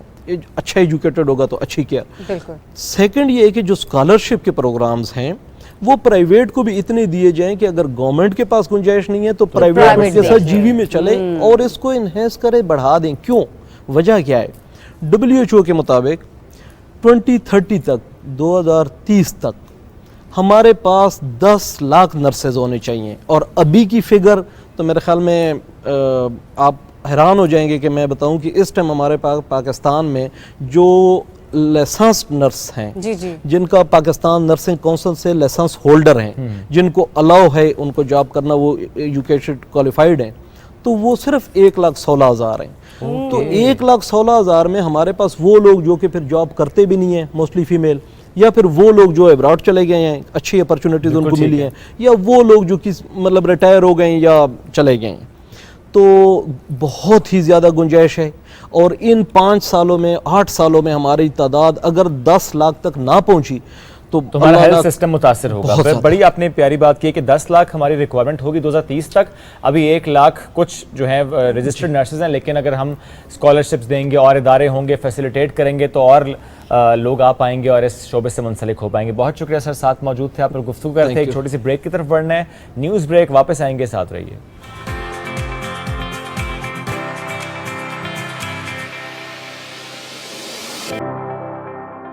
Welcome back after the break. Headlines आप जान चुके हैं और अब हमारे अगले सेगमेंट्स की तरफ हम बढ़ेंगे। और आज हमारे साथ एक ऐसी शख्सियत मौजूद हैं, पढ़ाई सारी लॉ की, बड़ा खुश सा सब्जेक्ट, और जब लॉ की बात हम करते हैं तो बंदा कहता है कि अच्छा बड़ा ही कोई टफ किस्म का केस होगा, बहुत ज़्यादा पढ़ाई करनी पड़ती है, खुश्क जहन हो जाता है, और ज़ाहिर है अपने क्लाइंट को डिफेंड करना आपने जाके कोर्ट रूम में, तो वो मामला अपनी जगह। लेकिन उसके साथ साथ जो उनकी पर्सनैलिटी का दूसरा हिस्सा है वो है फैशन ब्लॉगिंग। फैशन इन्फ्लुएंसर के तौर पर माशाल्लाह वो उभर कर सामने आई हैं और ज़बरदस्त काम कर रही हैं। यू नेम एनी ब्रांड, माशाल्लाह उसके साथ उन्होंने काम किया होता है। इंस्टाग्राम पे ह्यूज फॉलोइंग है, 300K प्लस उनकी माशाल्लाह। इसलिए हमने कह दिया कि आप शार्ट आउट दिए बगैर नहीं निकलेंगे। और दूसरा ये कि मुझे लगता है कि कानून के साथ तो इंसाफ करती रही हैं, अब फैशन के साथ इंसाफ कर रही हैं। एग्जैक्टली। नाइला राजा साहिबा आज हमारे साथ मौजूद हैं। अगर वो आपको नजर ना आए तो ये समझ लीजिएगा हमारे सोफे में गुम हो चुके हैं due to the colour she is wearing. अस्सलाम वालेकुम, good morning. Thank you so much. कैसे हैं आप? अल्हम्दुलिल्लाह हम अच्छे, आप कैसी हैं? मैं ठीक ठाक अल्हम्दुलिल्लाह। कितना अरसा हुआ आपको as fashion blogger, fashion influencer? Fashion influencer का मतलब अगर टाइम फ्रेम उससे मुझे एग्जैक्ट नहीं है, लेकिन मतलब मुझे लगता है 3 to 4 years हो गए। ओके, 3-4 साल। लेकिन तब यह है कि मेरी पढ़ाई थी साथ साथ, तो मैं इतना फोकस नहीं कर रही थी और बहुत कम था साथ साथ। लेकिन ड्यूरिंग कोविड टाइम्स जो है वो उसमें ज्यादा हुआ है, 2 years का मतलब बहुत ज्यादा। इसमें नाइला, क्योंकि हम लोग भी जब भी काम करते हैं तो कभी फोकस नहीं करते कि इंस्टाग्राम पर ये पर्टिकुलर चीज इस तरह से करेंगे, फॉलोइंग बढ़ती चली गई और वो फिर आप मतलब इनकी फॉलोवर इतना इंक्रीज हो गया कि आपको उस तरह से काम मिलना शुरू हो जाता है। आपने कुछ माइंड सेट किया ऐसा, या फिर आपकी भी फॉलोइंग बढ़ती कि आप तो अपने तय बस कुछ ना कुछ कंटेंट डाल रहे हैं? मैं यही सोचती हूँ, मुझसे अक्सर मेरी कजन्स वगैरह भी हैं जो मुझसे पूछते हैं कि हम सोचे हम ब्लॉगिंग स्टार्ट करें, तो हमें बताएं हमने क्या करना है। तो मुझे समझ नहीं आता कि मैं उनको इस बात में क्या बोलूँ। मैं वो सोचती हूँ कि वो सोचेंगे शायद ये हमें इनकरेज नहीं करना चाहती, तो मैं कहती हूँ हाँ तुम लोग स्टार्ट करो। बस ये है कि तुम लोग ये मत सोचो कि तुम लोगों को कोई शाउट आउट देगा, क्योंकि अगर मैं शाउट आउट अभी देती हूँ और कोई उनके ब्लॉग को ओपन करता है तो उसमें अगर कोई चीज नहीं है तो क्यों फॉलो करेगा? कोई आपकी कोई ऐसी इंगेजिंग चीज हो, कोई ऐसा सेशन हो, कोई भी ऐसी चीज हो जो इंटरेक्टिव हो, जो किसी को कोई अट्रैक्ट करे, बेशक पिक्चर है लेकिन उसमें कुछ ऐसा कैप्शन हो या कोई भी चीज जो किसी को अट्रैक्ट करे, तो मुझे ऐसा लगता है इसमें कोई इतना डिफिकल्ट नहीं है। ये बहुत अच्छा जवाब है जिसको मैं खुद भी इंडोर्स करूंगी, क्योंकि बहुत से लोग मुझसे भी ये पूछते हैं हमारा शॉर्ट आउट आपने दिया, कुछ फॉलोअर्स आए, बाकी अब मुझे रीजन भी समझ आ रही है कि वाकई अगर आपके पेज पे कंटेंट ही इतना अच्छा नहीं है, सिर्फ पिक्चर्स से कुछ नहीं होगा, और पिक्चर्स भी बाजू का कुछ अच्छे एंगल से नहीं ली जाती हैं, तो अपना कंटेंट अगर आप कुछ इस तरह से डालेंगे जो एंटरटेनिंग होगा तो आपकी रीच भी बढ़ेगी। बिल्कुल ऐसे ही है। ऐसा है, अब इतनी सेलिब्रिटीज हैं, वो अपने जो बिजनेस स्टार्ट करते हैं, उनके बिजनेस के वो उस तरह से फॉलोअर्स नहीं होते जिस तरह से उनके अकाउंट होते हैं। उनके लोगों को पता है उसमें पैसे खर्च होने, इसमें सिर्फ देखना है, उसमें देखना है, ऑर्डर करना है, एक प्रोडक्ट है उसको क्या देखेंगे, इसमें उन्हें पता है उनकी भाई जबरदस्त। सच एन ऑनेस्ट पर्सनालिटी, और ये खरे जवाब देने वाली बंदियां हमारे साथ आ ऐसा है, मैंने वो देखा है ना, इसलिए कोई फायदा नहीं होता, सिर्फ अपने कंटेंट में ज्यादा फोकस करना चाहिए। ये नहीं कि हम ज्यादा से ज्यादा लोग हमें फॉलो कर लें, हमारे मतलब फेमस लोग फॉलो कर लें, ये नहीं, आपका कंटेंट ऐसा होना चाहिए कि सब लोग फॉलो करें। आप अपने कंटेंट को कैसे डिफरेंट बनाती हैं? पहले तो ऐसा था कि मैं हमेशा बस ये सोचती थी कि जो जैसा मेरा जो कंटेंट है उसमें क्लियर सब नजर आए और मेरे मुताबिक हो, ये नहीं जैसे जो नॉर्मल लोग कपड़े पहनेंगे उनको वैसे ही लगे कि ऐसा होगा, ये नहीं कि ये ड्रेस तो शूट और मेकअप की वजह से अच्छा लग रहा है, या एक्स्ट्रा लाइटिंग की वजह से अच्छा लग रहा है, या बैकग्राउंड की वजह से अच्छा लग रहा है, तो मैं अपने नॉर्मल काउच में बैठी हुई हूँ, ड्रेस पहन के सबको पता चले कि अच्छा ये ड्रेस ऐसा है, और मतलब यही कलर्स हैं और ये सब कुछ है, और हम पे भी ऐसा लगेगा। और क्योंकि ज्यादातर लोग इतने मतलब वो नहीं होते कि हम फौरन से ले लें कोई मॉडल्स को देख के, क्योंकि उन्हें पता ये तो मॉडल ने पहना हुआ है, जब वो हम लोगों को देखते हैं, ब्लॉगर्स को देखते हैं, तो उन्हें पता चलता है, ये बात बिल्कुल ठीक है, कि ये तो नॉर्मल लोगों ने भी पहना हुआ है, तो ये ड्रेस अच्छा लग रहा है इसका मतलब। और ये है कि ब्लॉगर्स उसको कैरी भी अच्छा कर लेते हैं ड्रेस को। मॉडल में ये है कि सब कुछ स्क्रिप्टेड होता है, सब होता है कि इस थीम के मुताबिक पहनना है, ड्रेस ऐसा होगा, लाइट, हाँ, सब कुछ है, मेकअप, और फिर वो ऐसे बैकग्राउंड के पीछे आगे खड़े होकर पिक्चर लेती है कि वो खुद ब खुद अच्छी लगना शुरू हो जाती है। तो फिर ज्यादातर लोगों को ये होता है कि अगर इन्होंने ऐसे पहना हुआ है, घर में बैठ के पहना हुआ है, तो उसका मतलब ये ड्रेस अच्छा लग रहा है, हम भी ले सकते हो, हमें भी अच्छा लगेगा। तो मुझे यही लगता था कि मैं हमेशा ये कहती थी कि बिल्कुल कैंडिड सा हो और सब कुछ, तो मैंने हमेशा यही फोकस किया कि मतलब इतना मैं कोई नहीं कि मैं किसी जगह जा रही हूँ स्पेशल शूट के लिए या कुछ इस तरह से, तो सिंपल से सिंपल और मतलब जितना मिनिमल हो सके, मेकअप भी मिनिमल, हेयर भी मिनिमल, सब कुछ मिनिमल। अच्छा, मैं भी देख रहा हूँ, मतलब आपने माशाल्लाह यू आर ब्यूटीफुल, आपने बिल्कुल लाइट सा न्यूड सा मेकअप है, बाल भी आपने बिल्कुल ऐसे जैसे ऐसा ही है सेट सा। तो फिर मैं अपना ये है कि अपने कंटेंट में भी यही रखती हूँ कि मैं बिल्कुल सिंपल हूँ, और ऐसा है कि मेरे फॉलोअर्स को इतनी आदत पड़ चुकी है कि मैं थोड़ा सा एक्स्ट्रा जाऊँ, अगर कोई ऐसा मेरा कंटेंट हो जिसमें मुझे करना पड़ता है, तो वो कहते हैं कि ये नहीं अच्छा लग रहा बिल्कुल भी, आदत हो गई है, आपसे कनेक्ट है, चूंकि वो रिलेट करते हैं आपको अपने आप से, अपनी रियल लाइफ से, कि अच्छा एक नॉर्मल रूटीन में if a girl is wearing that dress, carrying that dress, तो हम भी उसी तरह कैरी कर सकते हैं। एग्जैक्टली, ये है कि आपका कंटेंट जिस तरह से चल रहा हो ना, थोड़ा सा आप डिफरेंट करो। हालांकि अक्सर लोग बोलते हैं कि आपको कंटेंट तो सेम है, आपको कुछ नहीं है, लेकिन हम थोड़ा सा चेंज करें, मैं अपनी ड्रेसिंग थोड़ी सी चेंज कर लूँ, अगर कुछ ऐसा करूँ तो मेरे फॉलोअर्स फौरन बोलना शुरू हो जाते हैं कि नहीं आप पे ये सूट नहीं कर रहा बिल्कुल भी, आप ऐसी अच्छी लगती हैं, या कुछ मतलब आप पे एक्स्ट्रा मेकअप नहीं अच्छा लगा, आप पे हेयर स्टाइल अच्छा नहीं लगा, मतलब एक ही मतलब मैं उस पर बनाती रहूँ कंटेंट, तो उनको वही अच्छा लगता है। अच्छा, इसमें ना हमने ये देखा है कि बहुत सारे लोग जो हैं वो डिफरेंट किस्म का कंटेंट प्रोड्यूस कर रहे हैं, लाइक कुछ फैशन में कर रहे हैं, तो कुछ फूड ब्लॉगिंग की तरफ कर रहे हैं, कुछ किसी और तरीके से कर रहे हैं। आपको मल्टीटास्किंग होना चाहिए कि आप ये भी कर सके, ये भी कर सके, ये भी कर सके, या स्पेशलिटी एक ही होनी चाहिए? मुझे लगता है आप अगर ये सोचें भी कि मेरा फोकस एक है, तो लेकिन आहिस्ता आहिस्ता वेरिएशंस आना शुरू हो जाती हैं। आप डिफरेंट मतलब ये जैसे बिजनेस भी आप एक कर रहे हो और उसमें अच्छा सा पैसा कमा रहे हो, लेकिन फिर भी आप आहिस्ता आहिस्ता वेंचर्स करना स्टार्ट कर देते हो कि अब हमारी जैसे कोई ड्रिंक है, मतलब कोक है, उनके भी आगे डिफरेंट वेंचर्स होंगे, डिफरेंट कितना पैसा कमा रहे होते हैं, लेकिन उनको भी प्रमोशन की भी जरूरत है और डिफरेंट वेंचर्स की भी जरूरत है, क्योंकि उन्हें है कि हम एक्सटेंड करते जाएं। तो ये कि मैंने भी स्टार्ट जब किया था तो मैंने कहा था मैं सिर्फ फैशन इन्फ्लुएंसर होंगी, सिर्फ ड्रेसेस पहनूंगी और बस, उनमें वीडियोस नहीं करूंगी, और ये कमर्शियल वीडियोस तो बिल्कुल नहीं। जैसे कुछ प्रोडक्ट्स रिलेटेड होती हैं, कुछ ड्रिंक्स की आती हैं, कुछ सर्फ की आ जाते हैं, या कोई सेल फोन की आती है, तो मैं कहती थी नहीं ये मुझसे नहीं होगा, ये तो बिल्कुल एक्टिंग हो जाएगी कि ये सेल फोन है, ये है। लेकिन ये है कि आहिस्ता आहिस्ता फिर आप करना शुरू कर देते हो, मतलब आपको फिर पता चलता है कि नहीं मार्केट में अब इस चीज की रिक्वायरमेंट अब ये भी हो गई है, क्योंकि वो आपकी फॉलोइंग देख के, क्योंकि लोग आपकी बात को पसंद कर रहे हैं। और मेरे वाकई ऐसा देखा इत्तेफाक से, हमारे पास जो कल डॉक्टर आई थी, वो भी एक बहुत अच्छी हमारी ब्लॉगर हैं राहिला, इत्तेफाक से टाइम भी हमें दे पा रही है, लेकिन वे विश के उन्हें बुलाए। मैंने ये देखा है, मतलब हमने बहुत से डर्मेटोलॉजिस्ट को बुलाया, लेकिन जो उनका फिर हमने काम देखा, मैंने उनके जाके पेज को फॉलो किया, देखा, हमने उन्हें बाकायदा तौर पर कल अपने शो में इनवाइट किया ताकि लोग जो हैं उनके साथ उनकी एंगेजमेंट हो सके। And that is very true कि आप वहां पर जाते हैं, अपने रिव्यूज देते हैं, आफ्टर एंड बिफोर का पिक्चर दिखाते हैं, तो ये हैपनिंग है, लोग वाकई कायल होते हैं ब्लॉगर से। मुझे ऐसा लगता है कि लोगों को इजी टू एसेस जो चीज हो वो अच्छी लगती है, मतलब ये कि मतलब वो अट्रैक्ट करती है। Attract मतलब करती है। बहुत भी इजी टू एसेस नहीं हो जाना चाहिए कि आप कोई प्रोडक्ट किसी के घर जाके सेल कर रहे हो कि हाँ जी ये लें, फिर भी लोगों को नहीं अच्छा लगेगा। लेकिन अगर आप किसी प्रोडक्ट पे बात कर रहे हो, साथ आपने कोई साथ कमेंट्स भी रखे हुए हैं कि साथ साथ लोग आपसे पूछ रहे हैं ये कैसे, और साथ साथ आप बता रहे हैं, तो वो उनको अच्छा लगता है, वो इजी टू एसेस लगता है कि अच्छा इस प्रोडक्ट का ये है। एक पूछा कि मेरा अगर ये मसला है तो मैं ये यूज कर सकता हूँ, अगर मेरा ये प्रॉब्लम है तो ये इसमें ये तो नहीं होगा, ये ड्रेस अगर मेरे पे सूट करेगा, ये स्लिम फिट में ही है। तो साथ साथ जब आप बताते हो, अब मॉडल ने पहना है वो बता नहीं सकती, वो अपने पेज पे लगाते भी नहीं है, वो तो सिर्फ डिजाइनर्स लगाते हैं, और वो भी आगे से ये इतनी चीजें नहीं बता सकते कि हाँ जी ये ड्रेस इस फिट में है, या ड्रेस का कलर फेड नहीं होता है, या कुछ भी ऐसा नहीं है। तो ये है कि ब्लॉगर्स इसलिए ज़्यादा लोगों को अट्रैक्ट करते हैं, उनके कपड़े या उनकी चीज़ें, उन्हें पता होता है कि हम उनसे इजीली ये पूछ लेंगे कि इसका कलर फेड तो नहीं होता, ये कोई भी नॉर्मल क्वेश्चन, और सब आंसर भी उनको मिल जाएगा। तो इसलिए फिर मुझे लगता है कि ये इजी टू असेस बेसिकली ये एक चीज़ तो है। ऐसे सवाल आते हैं, सबका जवाब देती हैं? हाँ, मैं अक्सर मतलब क्योंकि मुझे ऐसा लगता है कि वो, और इतना अर्सा मतलब बहुत पहले भी जो चीज़ मैंने पहनी हो, क्योंकि वो मेरे ब्लॉग पे तो है, तो मुझे लगता है कि हम काफ़ी टाइम तक उस चीज़ को रिप्रेजेंट करते हैं। मुझे ये होता है कि उसमें कुछ ऐसा ना हो कि मैं किसी भी गलत चीज़ को रिप्रेजेंट करूं। इसलिए मैं स्किन केयर के लिए तो बहुत रिलेक्टेंट हूँ। हाँ, स्किन केयर के लिए वाकई कोई भी ऐसी चीज आपको सूट कर सकती है, लेकिन किसी और की, क्योंकि ये तो मेरा आंखों देखा वाकई। हम कहते हैं एलोवेरा इस्तेमाल करें, मेरी एक कजन ने एलोवेरा इस्तेमाल किया, उसकी स्किन 3 दिन में पिंपल, छोटे छोटे पित्त वाले दाने जो होते हैं बच्चे के, वो खत्म हो गए। दूसरी ने इस्तेमाल किया, उसकी फेस भर गया। ऐसा है। वो कहती आमना आपने मुझे गलत बताया था, वो एलर्जी तो वो जो एलर्जी थी, वो एक्ने सी जो थी ना, तो वो फिर उसने कहा कि नहीं मैंने असल से मैंने यही इस्तेमाल किया था। ऐसे ही अभी जैसे नीम कुछ होता है, उसका दरख्त होता है, उसकी भी कुछ चीजें, उसके भी प्रोडक्ट्स होते हैं, वो मुझे सूट नहीं करते बिल्कुल भी। मुझे भी एक्ने होना शुरू हो जाती है, और वो लोग कहते हैं कि वो इतना अच्छा होता है, उससे वो तो बना ही स्किन के लिए। लेकिन इसलिए मैं बहुत रिलेक्टेंट हूँ स्किन की किसी भी चीज को मैं रिकमेंड आप अपनी ब्यूटी के लिए खुद क्या करती हैं? ब्यूटी के लिए ड्यूटी देती है पूरी।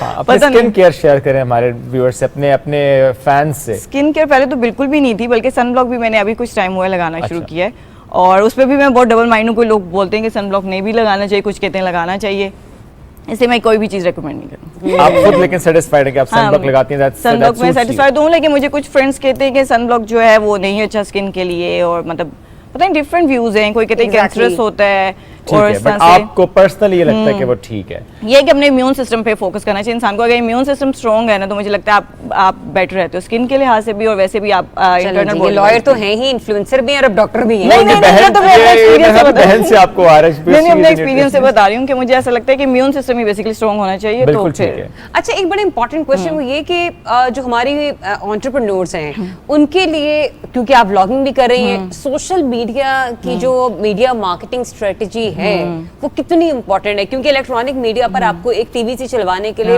हजारों लाखों में पैसा देना पड़ता है, लेकिन आप सोशल मीडिया पे आपको कुछ पैसों में आप अपने चीज को, अपने प्रोडक्ट को बड़ी अच्छी तरीके से सेल कर सकते हैं। ये तो है, और मुझे ऐसा लगता है कि ये लड़कियों के लिए सबसे ज्यादा अच्छा है। कोई फीमेल एंटरप्रेन्योर्स हैं, अगर उनके बिजनेसेस हैं, क्योंकि उनको नहीं पता चलता कि हमने कैसे कांटेक्ट करना है, कोई कौन सी टीम्स होंगी, कौन डायरेक्ट करेगा उनका शूट, और ये इसमें आप सिंपल ब्लॉगर्स को कांटेक्ट करते हो, या अपना प्रोडक्ट को खुद ही लगा रहे हो अपने इंस्टाग्राम पे, उसको खुद ही स्पॉन्सर कर रहे हो। किसी की जरूरत भी नहीं है कि आप किसी मार्केटिंग टीम को हायर करो, या किसी भी स्पॉन्सर की आपको जरूरत है। आप खुद ही अपने क्रेडिट कार्ड से स्पॉन्सर करते हो, और आप फॉलोअर्स आना शुरू हो जाते हैं, और लोग आपके कंटेंट को देखते हैं और ऑर्डर करना शुरू कर देते हैं। और इस सब काम के दौरान ऐसे कुछ मैसेजेस भी इंस्टाग्राम पे आपके आते होंगे जो आप इग्नोर ज़ाहिर करती हैं? जाहिर सी बात है। तो उसमें हाउ डू यू रिस्पॉन्ड? सिर्फ इग्नोर करती हैं या कभी कभी सुना भी देती हैं? नहीं, मैं बिल्कुल सुनाती तो बिल्कुल भी नहीं, क्योंकि मैं कभी भी नहीं चाहती कि मैं अपने इंस्टाग्राम में, अक्सर ऐसा भी होता है कि मेरे खुद भी काफ़ी नेगेटिव एक्सपीरियंस हो जाते हैं किसी जगह से, या किसी ड्रेस से रिलेटेड या कुछ, तो मैं उस पर नहीं लगाती इतना ज़्यादा। मैं कहती हूँ कि मेरा अपना ही एक्सपीरियंस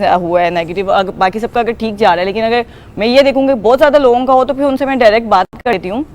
लेकिन इस तरह से मैं अपने ब्लॉग में नहीं चाहती मैं कुछ भी नेगेटिव लगाऊँ या कोई भी ऐसी चीज़। क्रिटिसिज्म करती नहीं है? नहीं, बिल्कुल भी नहीं।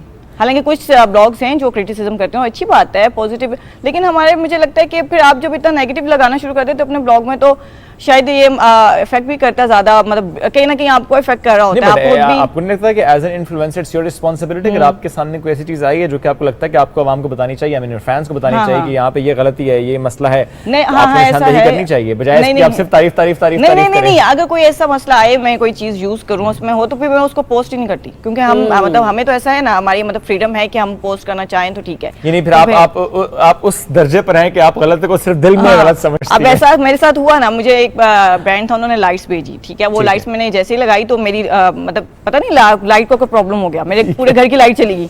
मैंने कहा ये क्या, और एकदम स्पार्क हुआ। मैंने कहा ये क्या चीज़ है, हालांकि लाइट्स बहुत खूबसूरत थी और उनके पेज पे भी सब लगा हुआ था सब कुछ। तो मैंने उनसे कहा कि मैं तो ये नहीं पोस्ट करूंगी या सब कुछ, तो उन्होंने कहा नहीं ऐसा कभी हुआ ही नहीं है। करना चाहिए था घर की लाइट्स। अच्छा, मेरे साथ एक्सपीरियंस हुआ था कपड़ों का। मुझे किसी ने कपड़े भेजे और अभी भी 2-3 पुरानी बात है।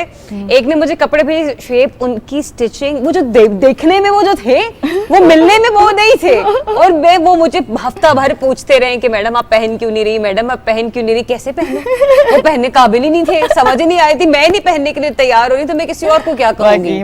तो ये प्रॉब्लम्स अक्सर अमूमन हो जाती हैं कि नहीं, ये चीज वाकई आपको करनी चाहिए कि अगर कोई चीज बेहतर नहीं है लोगों को कॉल मत करे, वरना लोग तो, हमें तो चीज मुफ्त आ रही है, लोग तो 8-10 हजार रुपए देके वो चीज परचेज करेंगे। ये तो वाकई बहुत, मैं इसीलिए मैं फिर वो चीज पोस्ट ही नहीं करती हूँ। या और फिर ड्रेस भी अगर मुझे किसी ने कहा है तो मैं पहले मंगवाती हूँ कि मुझे अपनी दिखाएं जो मैंने पहनना है, क्योंकि उसमें भी मेरी कुछ लिमिट्स हैं, कौन सा ड्रेस पहन सकती हूँ, अपने हैं। तो और अगर वो मुझे लगे कि मुझे फैब्रिक देखने में अब इतना आइडिया तो हो गया कि देख के पता चल जाता है फैब्रिक की क्वालिटी और सब कुछ, स्टिचिंग कैसी है, तो फिर मैं वो नहीं कहती, मैं कहती हूँ मैं ये नहीं पहनूंगी, मुझ पर सूट नहीं करेगा। अक्सर वो लोग मुझे कहते हैं ब्रांड्स वाले कि आप में तो बहुत ही एटीट्यूड है कि आप कह रही हैं आप पे नहीं सूट करेगा, इतना भी क्या कि आप पे सूट नहीं करेगा, हमारे कपड़ों में ऐसा कि मैं कहती हूँ ये बात नहीं है। अब ये है ना, आप या ये है कि अपने फॉलोअर्स को क्लाइंट में कहते, फॉलोअर्स को आप कर सकते हो या ब्रांड्स को, आप ये तो नहीं कि आप गलत चीज। कभी कभी आपको सिलेक्शन दी जाती है कि इन 3 में से ही आपने, जब 3 में से नहीं पसंद आ रहा तो आप क्या करोगे। सिंपल, आप उन्हें डिनाई कर दें, तो वही ना, लेकिन वो फिर कहते हैं कि आप शायद आप में कोई एटीट्यूड आ गया तो आप ये इस वजह से डिनाई करें। ब्रांड्स को तो बिल्कुल इग्नोर करें, जिस तरह बात कर रहे हैं, मतलब उनको तो ट्रेनिंग की सख्त जरूरत है कि आपने कैसे बात करनी है किसी क्लाइंट के साथ, सेंटी हो जाते हैं, मतलब कैसे आप किसी को इस तरह। आजकल वो ट्रेनिंग के बगैर वाले सब ब्रांड्स भी बने। ठीक है, अच्छा, मैं जो बात कर रहा था ना कि इंस्टाग्राम मैसेजेस की, वो आपने अपने कंटेंट से मुतालिक तो कहे, लेकिन मैं पूछ रहा था कि समटाइम्स पर्सनल मैसेज भी कोई करता है, प्रपोजल्स भी आ जाते हैं एज अ गर्ल, जब आप इतनी फॉलोइंग होती है, फैंस होते हैं, तो ऐसे मैसेज भी आते हैं। How do you respond to those messages? इनको तो मैं रिस्पोंड नहीं करती, प्रपोजल वालों को तो ज्यादातर आते रहते हैं, कुछ अजीब ही प्रपोजल्स होते हैं ना, मैसेज में तो समझ नहीं आ रहा। अजीब प्रपोजल क्या था? अजीब प्रपोजल नहीं, खुद से बातें कर रहे होते हैं, मतलब मुझे पता भी नहीं है और मैं वैसे सीन भी नहीं कर रही हूँ, वो बातें कर रहे हैं। और ज्यादातर कुछ ऐसे फॉलोअर्स आउट ऑफ कंट्री हैं और वो लोग मुझसे बातें करें कि चलो तुम ये गाना सुनो, तब तक मैं टीवी पता नहीं नीचे से खाना खा के आता हूँ, और बातें करी जाना, मेरा एक भी सीन नहीं और रिप्लाई भी नहीं अदर मैसेजेस में। लेकिन वो पता नहीं दिमाग उनके क्या है, वो क्या सोच के मैसेजेस कर रहे हैं। उनको नहीं पता कि आप लॉयर भी हैं? पता ही होगा, फिर भी वो आपने केस कर दिया आपने, आपने केस कर सकते हैं। आउट ऑफ कंट्री इन्होंने पता, इतना कौन खुआरी करेगा कि उधर। अच्छा, ऐसा होता है मोस्टली, आपने अपने बायो में सब कुछ लेकर फिर भी वो पूछते हैं आप क्या करती हैं। ऐसा ही है, ये क्या सवाल है? मैंने एक दफा ड्रेस पहना हुआ है, उसको टैग किया हुआ है और उस डिजाइनर ने वो तस्वीर लगाई भी है, लेकिन बंदी ने मुझे मैसेज किया उस डिजाइनर के पेज से, ये ड्रेस किसका है, आपने किसका पहना, मतलब वो डिजाइनर के पेज पे ही लगा हुआ है। और मैं कह रही हूँ ये क्या, शायद उस डिजाइनर का नाम पता नहीं कोई टर्किश लैंग्वेज में था, तो उसे लगा कि ये कोई पेज वैसे ही होगा, तो उसे समझ ही नहीं आया। सिंपल लोग तो होते हैं, फिर मैंने सोचा शायद ये लैंग्वेज गैप भी है, तो उसे लगा होगा कि कोई और ही पेज है, कपड़ों का नहीं लग रहा था उसे, तो उसने वही तस्वीर मुझे भेजी हुई, पूछा भाई किसके कपड़े पहने हुए, तो मैंने कहा कि मतलब वाकई लोगों को अक्सर नजर नहीं आ रहा। समटाइम्स नहीं लोगों को समझ भी आती, तो इसलिए पूछ रहे। चलो, ये तो हमने बात थोड़ी फैशन इन्फ्लुएंसर के तौर पे की, अब जरा हम टॉपिक को बदलते हैं। आपने एज ए लॉयर जरा आप खिदमत सर अंजाम दे ही रही हैं, और इससे पहले आपने तकरीबन 1-1.5 साल federal ombudsman for anti harassment में एज ए लीगल कंसल्टेंट भी काम किया है। थोड़ा सा वो एक्सपीरियंस शेयर करें, किस किस किस्म के केसेस आपने देखे? वो मेरा मतलब एक्सपीरियंस मुझे लगता है मेरी लाइफ का सबसे इंपॉर्टेंट एक्सपीरियंस है, क्योंकि हरासमेंट का तो पहले मुझे पता भी नहीं था कि उससे रिलेटेड मतलब इतना काम हो रहा है उसके अगेंस्ट, और उस डिपार्टमेंट में जाके मुझे पता चला कि वर्क प्लेस में भी कितनी चीज़ें होती हैं जिसके लिए आपको बड़ी एहतियात की ज़रूरत होती है, और वर्क प्लेस की छोटी छोटी बातें हैं और सिर्फ आप चीज़ें, पहले मुझे लगता था कि अगर मैं भी मतलब काम करने जाऊँगी और कुछ इस तरह की चीज़ हो जाएगी तो मैं नहीं काम कर सकूंगी। मैं खुद भी इतनी कॉन्फिडेंट थी, हालांकि मतलब स्कूल्स वगैरह में सब में, तो मुझे ये लगता था कि मेरे साथ ऐसी चीज़ हुई तो मैं उधर काम नहीं कर सकूंगी और छोड़ दूंगी। तो मुझे नहीं पता था कि उससे रिलेटेड औरतों ने उसके अगेंस्ट इतने एक्शंस लिए हुए हैं और फिर आगे से डिपार्टमेंट ने उनको इतनी सख्त से सख्त सजाएं दी हुई हैं। फिर मुझे पता चला कि उस चीज़ ने मुझे भी बड़ा कॉन्फिडेंट किया कि ये चीज़ बड़ी मतलब इसके बारे में बोलना चाहिए। ऐसी एक से दो आप हमें वो बता सकें कि ये हमारे नजदीक तो मतलब ये नहीं कि हम इसका तसव्वुर भी नहीं कर सकते। मतलब वर्क प्लेस में कि हरासमेंट के मतलब जो आप सोच रही थी कि मतलब यानी कि इस पे इतने इस तरह से एक्शंस भी लिए जा सकते हैं। एक्शंस तो छोटी से छोटी बात पे लिए हुए हैं, इवन मैसेजेस पे भी लिए हुए हैं कि अगर किसी को आपने वर्क रिलेटेड मैसेजेस नहीं किए हुए या वर्क टाइमिंग्स के दौरान मैसेजेस नहीं किए हुए उसके अगेंस्ट भी एक्शंस लिए हुए हैं। और इस तरह से भी मैं कुछ तो बहुत ज़्यादा पर्सनल भी मैसेजेस थे उन पे एक्शन लिए हुए। कुछ ऐसा था कि अगर किसी के, अब तो बल्कि इतना सीरियस हो चुका है कि आपके अगर कंसेंशुअल रिलेशनशिप भी है पहले और उसके बाद नहीं रहा और अब एम्प्लॉयज़ हैं तो अब आप ये नहीं कर सकते कि अब ये कहें कि पहले हमारा रिलेशन था तो अब हम दोबारा से उसको मैसेज कर सकते हैं सब कुछ, इसके अगेंस्ट भी एक्शन लिया जाता है। ये नहीं कि पहले रिलेशनशिप था तो वर्क प्लेस पे सेम जगह काम करें तो अब आपका राइट बन गया, आप उससे जो मर्जी बात कर लो या कुछ भी, ये भी हैरेसमेंट में आता है। जब आप उसकी एक बंदी की मर्जी नहीं है, आप उसके अगेंस्ट उससे कोई बात कर रहे हो या कोई भी कमेंट दे रहे हो तो ये सब हैरेसमेंट में है। या अगर इवन कि अगर आपने किसी लड़की से कहा कि मेरे साथ चाय पीने चलो या वो खाने पे चलते तो उस लड़की ने कहा कि मैं नहीं जा सकती, उसके बाद आपने ग्रज रख लिया कि ये नहीं गई और फिर आप किसी तरीके से कोशिश कर रहे हो उसको तंग करने की, उसका कोई काम है तो आप कह रहे हो ये ना हो, आगे ना जाए, इसकी कोई प्रमोशन हो रही है वो रुक जाए या कुछ, तो फिर उस पे भी एक्शन है। ये नहीं कि वो चीज़ वो हैरेसमेंट हुई नहीं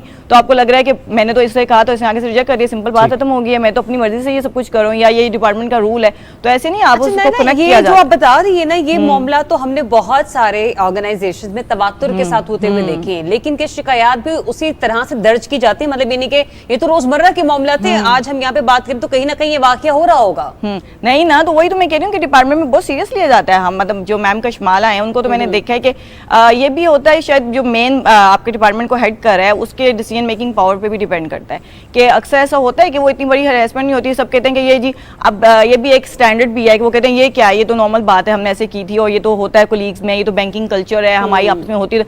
लेकिन यह है कि आप बेशक उसको सजा ना दो उसमें, लेकिन मैम ऐसी कोई ना कोई जजमेंट में ऐसी चीज़ जरूर ऐड करती है जिससे वो ये कहती है कि वर्क प्लेस में वर्क एथिक्स होने चाहिए, वर्क डिसिप्लिन जरूर होना चाहिए, क्योंकि वर्क प्लेस में ऐसा आपको कोई रिलेशन नहीं है, बहन भाई का भी रिलेशन नहीं है, वो आप सिर्फ आप आपस में कोलीग्स हो, बिल्कुल ऐसे और कोई रिलेशन नहीं है। ये तो नाइला बात हम वर्क प्लेस की ज्यादा कर रहे हैं, चूंकि ज़रा आपका एक्सपीरियंस फेडरल ओम्बड्समैन के साथ भी रहा और चूंकि एज ए लॉयर भी आप काम करें तो बहुत से मामला आपके सामने रिपोर्ट होते हैं, तो मैं एक डिफरेंट मामला आपके सामने रखना चाह रहा हूँ ताकि उस पर आप राय भी दें लोगों को। मियाँ बीवी का रिश्ता, मियाँ बीवी का ताल्लुक, जिससे मुतालिक हमारा दीन भी कहता है कि अगर ताल्लुक खत्म भी हो जाए तो भी आपने पर्दा रखना होता है। बहुत से ऐसे मामला माजी में भी रिपोर्ट हुए हैं जिसमें हम देखते हैं कि अगर ये ताल्लुक खत्म हो जाए शौहर की तरफ से या बीवी की तरफ से, फिर कुछ ऐसे वीडियोस, कुछ ऐसे मैसेजेस, कुछ ऐसा कंटेंट फिर सामने आता है दूसरे को बदनाम करने के हवाले से। हमारा लॉ इस बारे में क्या कहता है? अच्छा, ये जो फेडरल ओम्बड्समैन है ना, ये बेसिकली वर्क प्लेस से रिलेटेड, बिल्कुल ऐसे है, इसलिए मैंने आपसे कहा कि जो हरेसमेंट है। जो दूसरा है वो साइबर क्राइम में आ सकता है, अगर वीडियोस आउट हो जाएं या कुछ इस तरह से साइबर क्राइम में आ सकता है, या फिर उसके अलावा क्रिमिनल हरेसमेंट में आ सकता है। क्रिमिनल हरेसमेंट के अंदर जो पाकिस्तान पीनल कोड है उसके अंदर आ सकता है। लेकिन वर्क प्लेस में भी इस तरह से एक ऐसा केस आया था कि जो दोनों हस्बैंड वाइफ थे, एक डिफरेंट बैंक में काम करती थी, वाइफ डिफरेंट बैंक में काम करती थी, तो जो उसके उनकी आपस में डिवोर्स हो गई, तो जो बच्चे थे वो हस्बैंड के पास थे, तो उसने हमेशा ना अपनी बीवी को तंग करने की कोशिशें की और एक लेटर टाइप करवाया अपनी बेटियों से और बिल्कुल करेक्टर असैसिनेशन के हमारी माँ ऐसी है और सब कुछ कि बेटियों ने लिखा हुआ है, और पूरे बैंक में मतलब हेड से लेके जो उनका गार्ड तक था ना, सबको लेटर भिजवाए बैंक में। तो मतलब लेटर में सबको लिखा हुआ है कि हम बेटियां लिख रही हैं और हमारी माँ ने ऐसा ऐसा किया और हमारी माँ की ये बातें और पता नहीं क्या क्या चीज़ें, उनकी पूरी लाइफ और सब कुछ खुद ही लिखा हुआ था। तो वो औरत हमारे पास आई थी हमारे डिपार्टमेंट में, क्योंकि जाहिर सी बात है उसकी वर्क प्लेस इफेक्ट हो रही थी और उनके काम करने की जगह मैं कहती जो लोग मुझे नहीं भी जानते थे उस लेटर की वजह से वो भी मुझे आके बातें करने लग पड़े, मेरी पर्सनल लाइफ के बारे में बात करने लग पड़े कि इसकी बेटियों ने लेटर लिखे हैं बैंक में कि ये ऐसी लड़की है या ये सब कुछ है, और कहती मेरी बेटियाँ नहीं छोटी हैं कि वो ये लिख भी नहीं सकती हैं। और कहती है तो फिर उसके बाद मैम ने उनको कॉल किया, उनके उसके पहले तो वो आ ही नहीं रहा था, मतलब जो बैंक का जो बंदा था, मतलब रिस्पोंडेंट भी कह सकते हैं, उसको एक्यूज भी कहते हैं इस केस में, तो रिस्पोंडेंट तब तो आ ही नहीं रहे थे। उसके बाद ये कि वो नहीं आए, उन्हें लगा कि क्या होगा ज़्यादा से ज़्यादा, मैं तो नहीं जाऊँगा क्योंकि मेरा तो बैंक की डिफरेंट है, इसमें क्या होगा। फिर ये है कि बैंक के हेड को बुलाया जाता है, आपकी टीम को बुलाया जाता है, हैरेसमेंट जो आपकी कमेटी होती है, क्योंकि हर डिपार्टमेंट में एक हैरेसमेंट कमेटी बहुत ज़रूरी है, अगर नहीं है तो फेडरल मैनेजमेंट की लॉज के अंडर जो है आपको फिर फाइन होता है। तो अगर आप फिर हैरेसमेंट कमेटी को बुलाया जाता है, अगर वो कमेटी बिल्कुल उस मुताबिक जो रूल्स हैं उसके मुताबिक डिज़ाइन हुई भी है, तो फिर उनसे कहते हैं कि आप इनके अगेंस्ट इंक्वायरी इनिशिएट करें और सब कुछ, और फिर देखें और सब कुछ बताएं। तो फिर ये है कि उसके बाद तो फिर मैंने वो छोड़ दिया था, लेकिन वो केस चला था, ये मेरे सामने ये केस है कि इस तरह से था। लेकिन हैरेसमेंट में इसके अलावा हम वुमेन प्रॉपर्टी को भी डील करते हैं ना, तो ये है कि वुमेन प्रॉपर्टी तो अभी इंट्रोड्यूस हुआ है उसके अंदर, लेकिन ये है कि इनहेरिटेंस की बात कर रही हैं। हाँ जी, ठीक है। तो ये है कि वुमेन की कोई भी प्रॉपर्टी है, ठीक है, टेंजिबल इंटेंजिबल कोई भी प्रॉपर्टी है इस तरह से, तो वो सब उसमें डील होता है। वैसे आप ज़ाती तौर पे कौन से केसेस, किस नोए के केसेस पिक करती हैं? अभी है कि अभी मैंने अपनी इंडिपेंडेंट प्रैक्टिस स्टार्ट की है, तो अभी मेरा इंटरेस्ट तो वैसे ज़्यादातर सिविल केसेस में तो है, जाहिर सी बात है। क्रिमिनल में जब मैं पढ़ रही थी तो मुझे क्रिमिनल बहुत अच्छा लग रहा था, ठीक है, लेकिन में आ गई है। अभी यह है कि मुझे कॉन्ट्रैक्ट्स पे भी मेरा बहुत इंटरेस्ट था, कॉन्ट्रैक्ट लॉज में और सब में, तो अब यह है कि मैं ज़्यादातर कॉन्ट्रैक्ट में और सूट्स डिफरेंट हुई है वो अभी। लेकिन ये लास्ट अभी ये चाइल्ड मैरिज का मैं पढ़ी थी, एक केस आया हुआ है हमारे पास, तो वो भी मुझे बड़ा इंटरेस्टिंग लगा कि उस केस में सिर्फ आपको केस की नहीं, आपको बड़ी मतलब बहुत बड़ा स्कोप है उसमें, आपको बड़ी ज़रूरत है उस चीज़ में बात करने की, उन बच्चियों को समझाने की, देखने की कि क्या है और तब मुझे पता चला कि दारुल उमान का भी एक रोल है, और मैंने सोचा कि दारुल उमान है क्या, मैंने तो कभी देखा ही नहीं, और मैं विजिट करूँ कि वहाँ अगर बच्चियाँ इस हालात में जो ना माँ बाप की तरफ रहेंगी ना जिसे शादी कर ली है उधर रहेंगी, तो वो दारुल उमान जाएंगी, तो वो जगह कैसी है, मतलब उन लड़कियों के लिए मतलब जाके देना चाहिए, क्योंकि वो तो उनको माँ बाप के पास जाएंगी तो वो भी कहेंगे कि हम तो नहीं इनको एक्सेप्ट करें, हम तो इसको नहीं छोड़ेंगे, और जिसके साथ शादी की है उसने भाग के वो भी अब फंस गया क्योंकि उस पर यह है कि उसने किडनैप किया है, ठीक है, हाँ, क्योंकि वो केस चल रहा होता है उस टाइम पे, तो वो भी नहीं रख सकता, वो बच्ची ने जाना दारुल उमान है। तो मैं देखना चाहती हूँ कि दारुल उमान में क्या स्टेटस है और दारुल उमान में क्या मतलब उधर क्या लॉज हैं और क्या रूल्स हैं। तो आप जरा विजिट करेंगी, बिल्कुल ठीक है। लास्टली अगर किसी एक तरफ जाना पड़ेगा तो वो एज ए लॉयर जाना चाहेंगी, एज ए फैशन इन्फ्लुएंसर जाना चाहेंगी? नहीं, एज ए लॉयर जाना। ठीक है, thank you so much, wish you all the best. अच्छा लगा आपसे गुफ्तगू करके। नाज़रीन, एक छोटी सी ब्रेक की तरफ बढ़ेंगे, ब्रेक से वापस आएंगे एक और सेलिब्रिटी लाउंज में आपको खुशामदीद कहेंगे। Stay tune.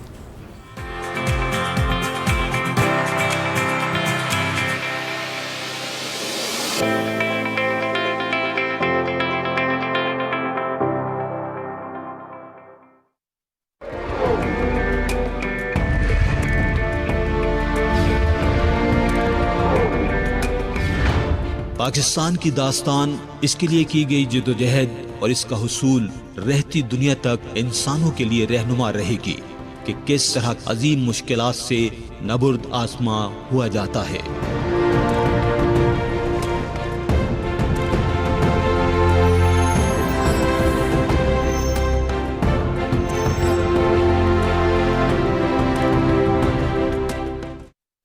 अस्सलाम वालेकुम, मेरा नाम हादी बिन अरशद है। दुश्मन जो है वो दो फैमिलीज़ की कहानी है। मेरे कैरेक्टर का नाम जैन है, जो राजकोट फैमिली का आखिरी वारिस है। उसकी जो माँ है माइला अली, उनको मोहब्बत के नाम से सख्त नफरत है।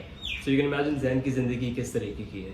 आई एम एक्सट्रीमली प्राउड कि ये ड्रामा PTV होम पे आएगा। सो प्लीज़ देखना मत भूलिएगा, every Monday 8 PM on the 16th of May on PTV home.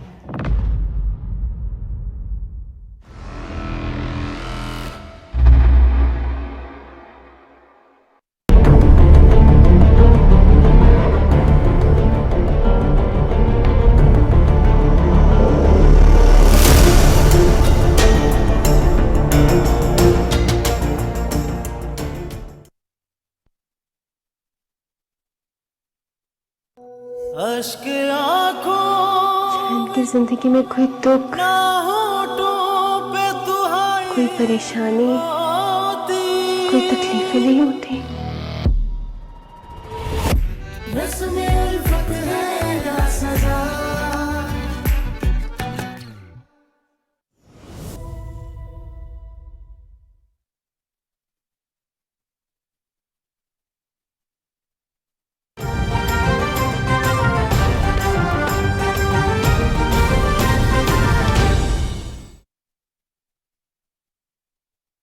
आलमी बर्तरी के लिए बड़ी ताकतों की लड़ाई हो या फिर अमन मुआहदों की सफबंदी, मईशत में उतार चढ़ाव हो या फिर दुनिया भर में बढ़ती महंगाई, हम रखते हैं आपको बाखबर। टेक्नोलॉजी की दुनिया में होने वाली नित नई इजादात हो या मौसमियाती तगय्युरात की वजह से होने वाली तब्दीलियाँ, इल्म अदब, तहकीक व जिद्दत, सोशल मीडिया के नित नए आलात या फिर दुनिया भर से हों दिलचस्प व अजीब खबरें, हम पहुंचाते हैं आप तक हर खबर। मैं हूं आपके साथ आपकी मेज़बान आसमा इकबाल और हम लाते हैं दुनिया भर से खबरों और तज्जियों का मुश्तमिल प्रोग्राम दुनिया के साथ सिर्फ PTV न्यूज़ पर।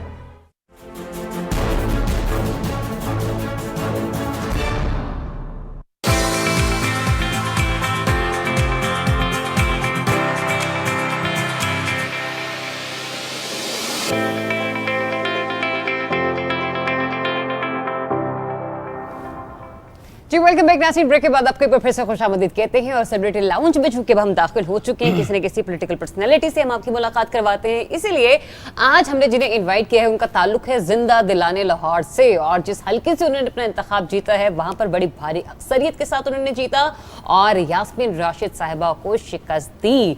तो जनाब, हम आपकी आज मुलाकात करवा रहे हैं उनसे जो कि 2018 के इंतखाबात में लाहौर के हल्का NA 125 से रुकन कौमी असम्बली मुंतखब हुए और बदे मुकाबिल PTI के उम्मीदवार, जैसे मैंने पहले भी बताया कि डॉक्टर यास्मीन राशिद साहिबा थी, तो उन्हें भारी मार्जिन से शिकस्त दी। तो उन्हीं से जरा जानते हैं कि ये जो उनकी सियासत है, चूंकि उन्होंने बड़े छोटे से एक यूनियन काउंसिल के इंतखाबात जीते और फिर वहां से अपनी उसकी अबियारी की और आज यहाँ पर तनावर दरख्त बने हुए हैं। किस तरह से इस वक्त सियासी पारा देख रहे हैं वो हाई होता हुआ, क्योंकि वोट ऑफ नो कॉन्फिडेंस तो खत्म हो गया, नई गवर्नमेंट भी तश्कील पा गई, लेकिन अब मामला कहाँ पर स्टैंड करते हैं और खुद उनका दिन कैसे गुजरता है, उनसे इस हवाले से बात करते हैं। अस्सलाम वालेकुम sir and very good morning, कैसे हैं? Thank you very much. Sir कैसा है लाहौर का मौसम? जैसे सारे पाकिस्तान में इस वक्त थोड़ी सी हिद्दत है, इसी थोड़ी सी नहीं है, बहुत ज्यादा है जी। हाँ, इस्लामाबाद के निस्बत थोड़ा सा मौसम ज़ाहिर है इसमें शाम में बेहतर होता है, लेकिन दिन में वैसे ही होता है जैसे। बिल्कुल ठीक है सर। सियासी सफ़र आपका एक तवील सफ़र है, जिस तरह आपने कहा यूनियन काउंसिल से माशाल्लाह आगाज़, और आज एज एन एम एन, और लास्ट टर्म में भी आप as an M N A थे PMLN से। इस पूरी जद्दोजहद में आपने कितने उतार चढ़ाव देखे? कभी ऐसा लम्हा आया कि आपने सोचा कि गलत डिसीजन था पॉलिटिक्स में, ना कि हमेशा से आपने कहा कि नहीं नहीं बिल्कुल ठीक जा रहा है, स्मूथ? देखिए शुरू के लिए तो क्योंकि मेरे वालिद साहब भी पॉलिटिक्स में थे, तो मैंने पहला इलेक्शन जो था वो 1979 में लड़ा था। ओके। और जब मैं पॉलिटिक्स में आया था तो ये तो उस वक्त मेरे वालिद साहब की ख्वाहिश थी, लेकिन उसके बाद मैं बाकायदा एक प्लान के तहत और बाकायदा एक मनसूबाबंदी के तहत उस पर मैंने हिस्सा लिया। तो फिर मैं मुंतखब होता रहा। पहले मैं यूनियन काउंसिल के जो मेंबर होते हैं वो मुंतखब हुआ 2 मरतबा, फिर मैं वो निज़ाम बदल गया तो नाज़मीन आ गए, मैं 2 मरतबा नाज़िम रहा। बिल्कुल ठीक। उसके बाद फिर मैं MNA बन गया, उसके बाद फिर अल्हम्दुलिल्लाह दूसरी मरतबा फिर मैं MNA बन गया। लेकिन ये जो सफ़र है बाकायदा मनसूबाबंदी के तहत, ठीक है, और सोची समझी सारी प्लानिंग जो होती है उसके तहत। सर कभी भी मतलब कोई भी मुकाबला आपने नहीं हारा, तो ऐसे में एक नाकाबिल शिकस्त जो सियासी करियर है उसके लिए आप किसी भी पॉलिटिशियन को क्या टिप्स देंगे कि मतलब अब चूंकि इलेक्शन का भी बहुत ज़्यादा कहा जाता है कि इलेक्शन कैंपेन शुरू की जा रही है, ये हो रहा है वो हो रहा है, तो आपकी स्ट्रेटेजी क्या रही है? देखिए बात यह है कि मेरा ताल्लुक क्योंकि पाकिस्तान मुस्लिम लीग से है और अब से नहीं, मेरे वालिद साहब भी 1942 में लाहौर के जनरल सेक्रेटरी थे मुस्लिम लीग के। तो जब कायदे मोहतरम मियां नवाज शरीफ साहब, फिर उनके साथ मुझे अब उनके साथ 35 ईयर हो गए। तो मुसलसल और कभी ऐसे लम्हे नहीं आए, क्योंकि लाहौर में ख़ास करके आपको इल्म में है कि मियां नवाज शरीफ का शहर है और वोटर भी उन्हीं का है। हम सिर्फ मोटिवेट करते हैं जाकर, वोटर जो है वो मियां नवाज शरीफ के नाम पर अपना वोट जो है वो कि शेर को वोट मिल जाता है, कैंडिडेट भी मैटर करता है बट शेर को वोट मिल जाता है। और ज़ाहिर है फिर रिस्पॉन्सिबिलिटी फिर कैंडिडेट्स पर भी आती है कि ज़ाहिर है जब आवाम ने मंतखब किया तो सवाल फिर उन कैंडिडेट से भी होता है। दैट इज़ द रीज़न कि हल्के में रहना, हल्के की आवाम से घुलना मिलना, उनके मसाइल को सुनना बड़ा अहम होता है। आपने भी कहा कि लास्ट ईयर मीन्स कि बस इलेक्शन के गहमा गहमी का आगाज़ है, तो आपने भी इलेक्शन की तैयारी करना शुरू कर दी है? बिल्कुल ऐसे ही है। असल में ना जैसे जो मेरा तरीक़ेकार है वो मैं तो सारा साल इलेक्शन में ही रहता हूँ। ठीक है। और डिफरेंट होते हैं ना लोग, वो जो होते हैं कुछ 2 साल बाद पहले शुरू करते हैं, कुछ साल पहले शुरू करते हैं, तो मैं तो हमेशा लोगों के दरमियान में रहता हूँ। बिल्कुल आपकी इलेक्शन की तैयारी रहती है। ये होता है कि पेपर डेट शीट मिल गई तो तैयारी नहीं करनी है, सारा साल पढ़ाई की जारी रहती है। क्योंकि मैं रहता भी अनारकली में हूँ, हल्का इंतखाब भी वही है, घर भी वही है, लोगों की जो अप्रोच है मुझ तक इट्स वेरी इजी। मुझे टेलीफोन भी मैं खुद ही उठाता हूँ, मैंने सेक्रेटरी भी नहीं रखा हुआ, तो फिर घर भी मेरा मौजूद है। लोग सुबह सवेरे आकर बेल भी दे देते हैं। सुबह सुबह वाली बेल, कभी ऐसा होता है कि आप कहते हो ये कौन सा मसला लेके मेरे घर आ गए हैं? नहीं ऐसा नहीं है। वो असल में ना क्योंकि शुरू से मैं बुनियादी तौर पर लोकल बॉडीज का आदमी हूँ ना, तो मुझे अच्छा लगता है ये कि कोई सुबह ही मुझे कहता है, और होता भी यही है। मैं नहीं हूँ, लेकिन बाज़ औक़ात यही होता है कि जनाब मेरा सीवरेज जो है वो बंद है, तो आई नेवर माइंड इट। क्योंकि मैं करते हैं ऐसी शिकायत पर? जी ऐसी शिकायत पर क्या करते हैं? कुछ नहीं, मैं उसी वक्त जो अदारा है मुतल्लका उसे मैं फ़ोन करता हूँ कि आप फलां जगह पर जाएं, ये प्रॉब्लम है लोगों को, उसे सॉल्व करें। तो सर बिल्कुल आपने सही कहा कि अल्लाह ताला हिम्मत भी उन्हें देता है और मकाम भी उन्हें देता है जो कि उसको हल करने की ताकत और सलाहियत रखते हैं। आपने भी अनारकली का नाम लिया, मैं इसी बात की तरफ आना चाह रही थी कि अनारकली, ग्वाल मंडी के इलाके, ये वो सब ऐसे इलाके के जो वाकईतन मुस्लिम लीग नून का गढ़ समझे जाते हैं। तो ऐसे में अनारकली की फूड स्ट्रीट वो भी बड़ी खासी जो है गहमा गहमी उसमें हमें नजर आती है, कढ़ाइयाँ शढ़ाइयाँ चल रही होती हैं। स्पेसिफिक आपका पसंदीदा फूड क्या है वहाँ का? जी, आपका पसंदीदा खाना, अगर आप उसको विजिट करते हैं तो क्या सबसे ज्यादा शौक से खाते हैं?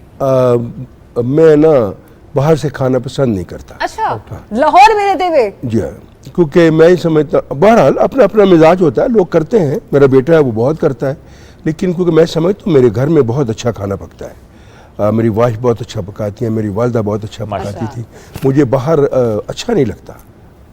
थोड़ा सा इन किताबों से मुताल्लिक भी बताइएगा, जो किताबें आप साथ लेकर, आपके वालिद साहब की लिखी हुई किताबें हैं ये। हाँ, ये ना मेरे वालिद साहब he was a poet actually. तो वो मैंने जैसे आपको पहले बताया कि 1942 में लाहौर के मुस्लिम लीग के जनरल सेक्रेटरी थे। मुख्तलिफ औकात पर वो भी इलेक्शन लड़ते रहे और मेंबर भी रहे। सही। लेकिन वो he was a poet. Okay. उन्होंने तकरीबन 7 किताबें लिखी हैं माशाल्लाह। पहली किताब उन्होंने 1946 में लिखी थी और उसके बाद ये फिर मैंने पब्लिश की। अच्छा। ये है, इसमें मेरा सोना पाकिस्तान है, मेरे हजूर है, कायद आज़म रहमतुल्लाह हैं, लामा इकबाल हैं। उन्होंने पोइट्री में बस ये जो किताब पढ़ी है ये जी मेरा सोना पाकिस्तान, इसमें आपको हर शहर के बारे में शेर मिल जाएगा। अच्छा। यानी लाहौर के बारे में, उसकी सनफ़ व हिरकत के बारे में, लोगों के मजहबी रुझान के बारे में, लोगों की सकाफत के बारे में, इसमें पूरे वो जो है अशार आपको उसी सूरत में मिल जाएगा। इसमें उर्दू अशार है या पंजाबी में अशार? उर्दू में, ये उर्दू में, पंजाबी भी है उनका, लेकिन ये उर्दू में, ये वाला उर्दू में है। जबरदस्त। हाफिज अमृतसरी, क्या बात है। चलें जी, खूबसूरत। सर, आपको खुद भी शेर व शायरी का शौक है?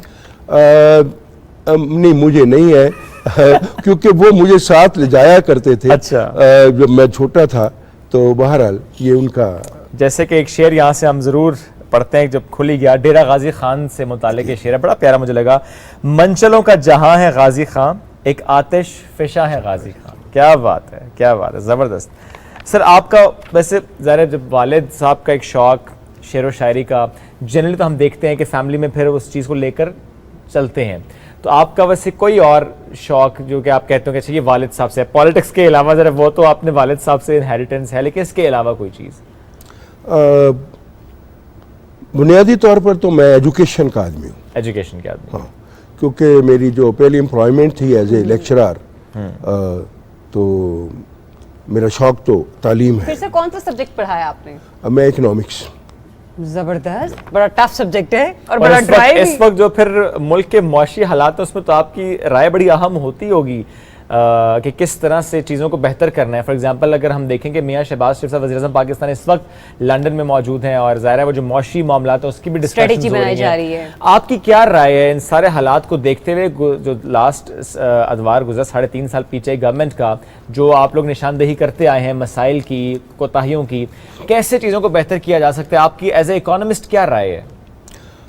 बात यह है जी कि जब कायद मोहतरम मियां नवाज शरीफ साहब ने, हमारा पहला टेन्योर ख़त्म हुआ था जो 18 में, उस वक्त तो इकोनॉमी बड़ी बूस्टअप कर रही थी। आपको याद होगा कि हमारा GDP रेट 5.8 था और हर चीज़ it was very smooth, going very smoothly. लेकिन अनफॉर्चुनेटली जब ये हुकूमत आई, जो पिछली हुकूमत थी, तो दे वर अनएक्सपीरियंस्ड और उनके अंदर वो होती है ना एक हुब कि करना है कुछ, वो भी शायद नहीं थी। तो उन्होंने एक मामलात को बहुत ज़्यादा बिगाड़ दिया। डिफरेंट रीज़न थी उसकी। उन्होंने एकदम हर चीज़ को तब्दील करना चाहा, क्योंकि तब्दीली का नारा लेकर आए थे ना, तो कभी भी ऐसे नहीं होता कि आप किसी भी चीज़ को एकदम तब्दील कर सकते हैं। इट टेक्स टाइम, हर चीज़ में टाइम लगता है। पहले एक स्टेप लेते हैं, दूसरा स्टेप लेते हैं। उन्होंने एकदम तब्दील करना चाहा और वो सारा डिस्टर्ब हो गया और वो even they could not control it. तो ये मामला जो थे बहुत ज़्यादा ख़राब हो गए। अब मैं समझता हूँ कि कायद मोहतरम मियां शहबाज शरीफ साहब, he is a very talented, he is dedicated. Yes. आप समझते हैं कि उन्होंने पंजाब में किस तरह 3 दफ़ा जो वज़ारत आला की, बिल्कुल ऐसे उनकी परफॉर्मेंस कैसी है। वो अभी पिछले दिनों ना इमरान खान साहब एक जलसे में कह रहे थे कि मैं टमाटर और अदरक के रेट कंट्रोल करने के लिए नहीं आया। बात यह है कि पाकिस्तान के 78% वो लोग हैं जिनका रोजाना का मसला ही यही है कि मेरा आटा, मसला ही महंगा, मेरी रोटी, मेरा टमाटर, मेरा घी, ये कैसे होता है। और उसकी मैं 2 मिसालें आपको देता हूँ। मैं लाहौर में MNA था, तो ऐसे ही हालात पैदा हुए। तो बीइंग MNA, शहबाज शरीफ साहब ने मेरी ड्यूटी लगा दी। मैं रोजाना ट्रेवल करता था लाहौर से सफदराबाद मंडी में।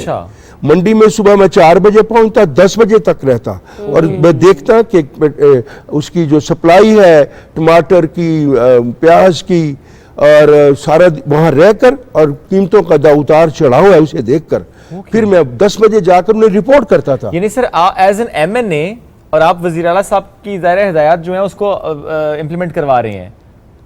ये होती है, ये किसी को ये एक विजन है सर जो कि ज़ाहिर नजर आ रहा है फिर हमें कि आप देखें यू आर एन MNA, लेकिन आप देख रहे हैं क्योंकि आपका ताल्लुक लाहौर से है तो वज़ीर आला साहब जिस तरह एक्टिव रहे तो आपने उसको इम्प्लीमेंट कर दी। सर ये तो इतनी प्यारी एग्जांपल उस वक्त की सेट हुई है कि जब इस तरह अवामी नुमाइंदे जाएं और वो चीज़ों को बेहतर करें तो फिर हालात बेहतर होते हैं। ऑफ कोर्स सर अभी चूंकि हमजा शहबाज शरीफ नए वज़ीर आला मुंतखब हुए हैं पंजाब के और अपने फादर की लेगेसी को लेकर चल रहे हैं, एक न्यू और एक यंग अपॉइंटमेंट ये पंजाब के लोगों के लिए कितनी जो है वो बेहतर साबित हो सकती है? और वाकई मतलब क्योंकि उन्होंने देखा है अपने वालिद साहब को खादिम पंजाब के तौर पर और अब जो क्या कहते हैं लाहौर के लोग हैं वो चाहते हैं कि वो जिस तरीके से काम करते रहे उसी तरह के बहुत सारे मंसूबे आगे चलें। अब बात यह है जी कि पहले तो ये कहना कि he is not a new, उनका तो बड़ा लंबा सफर है। यस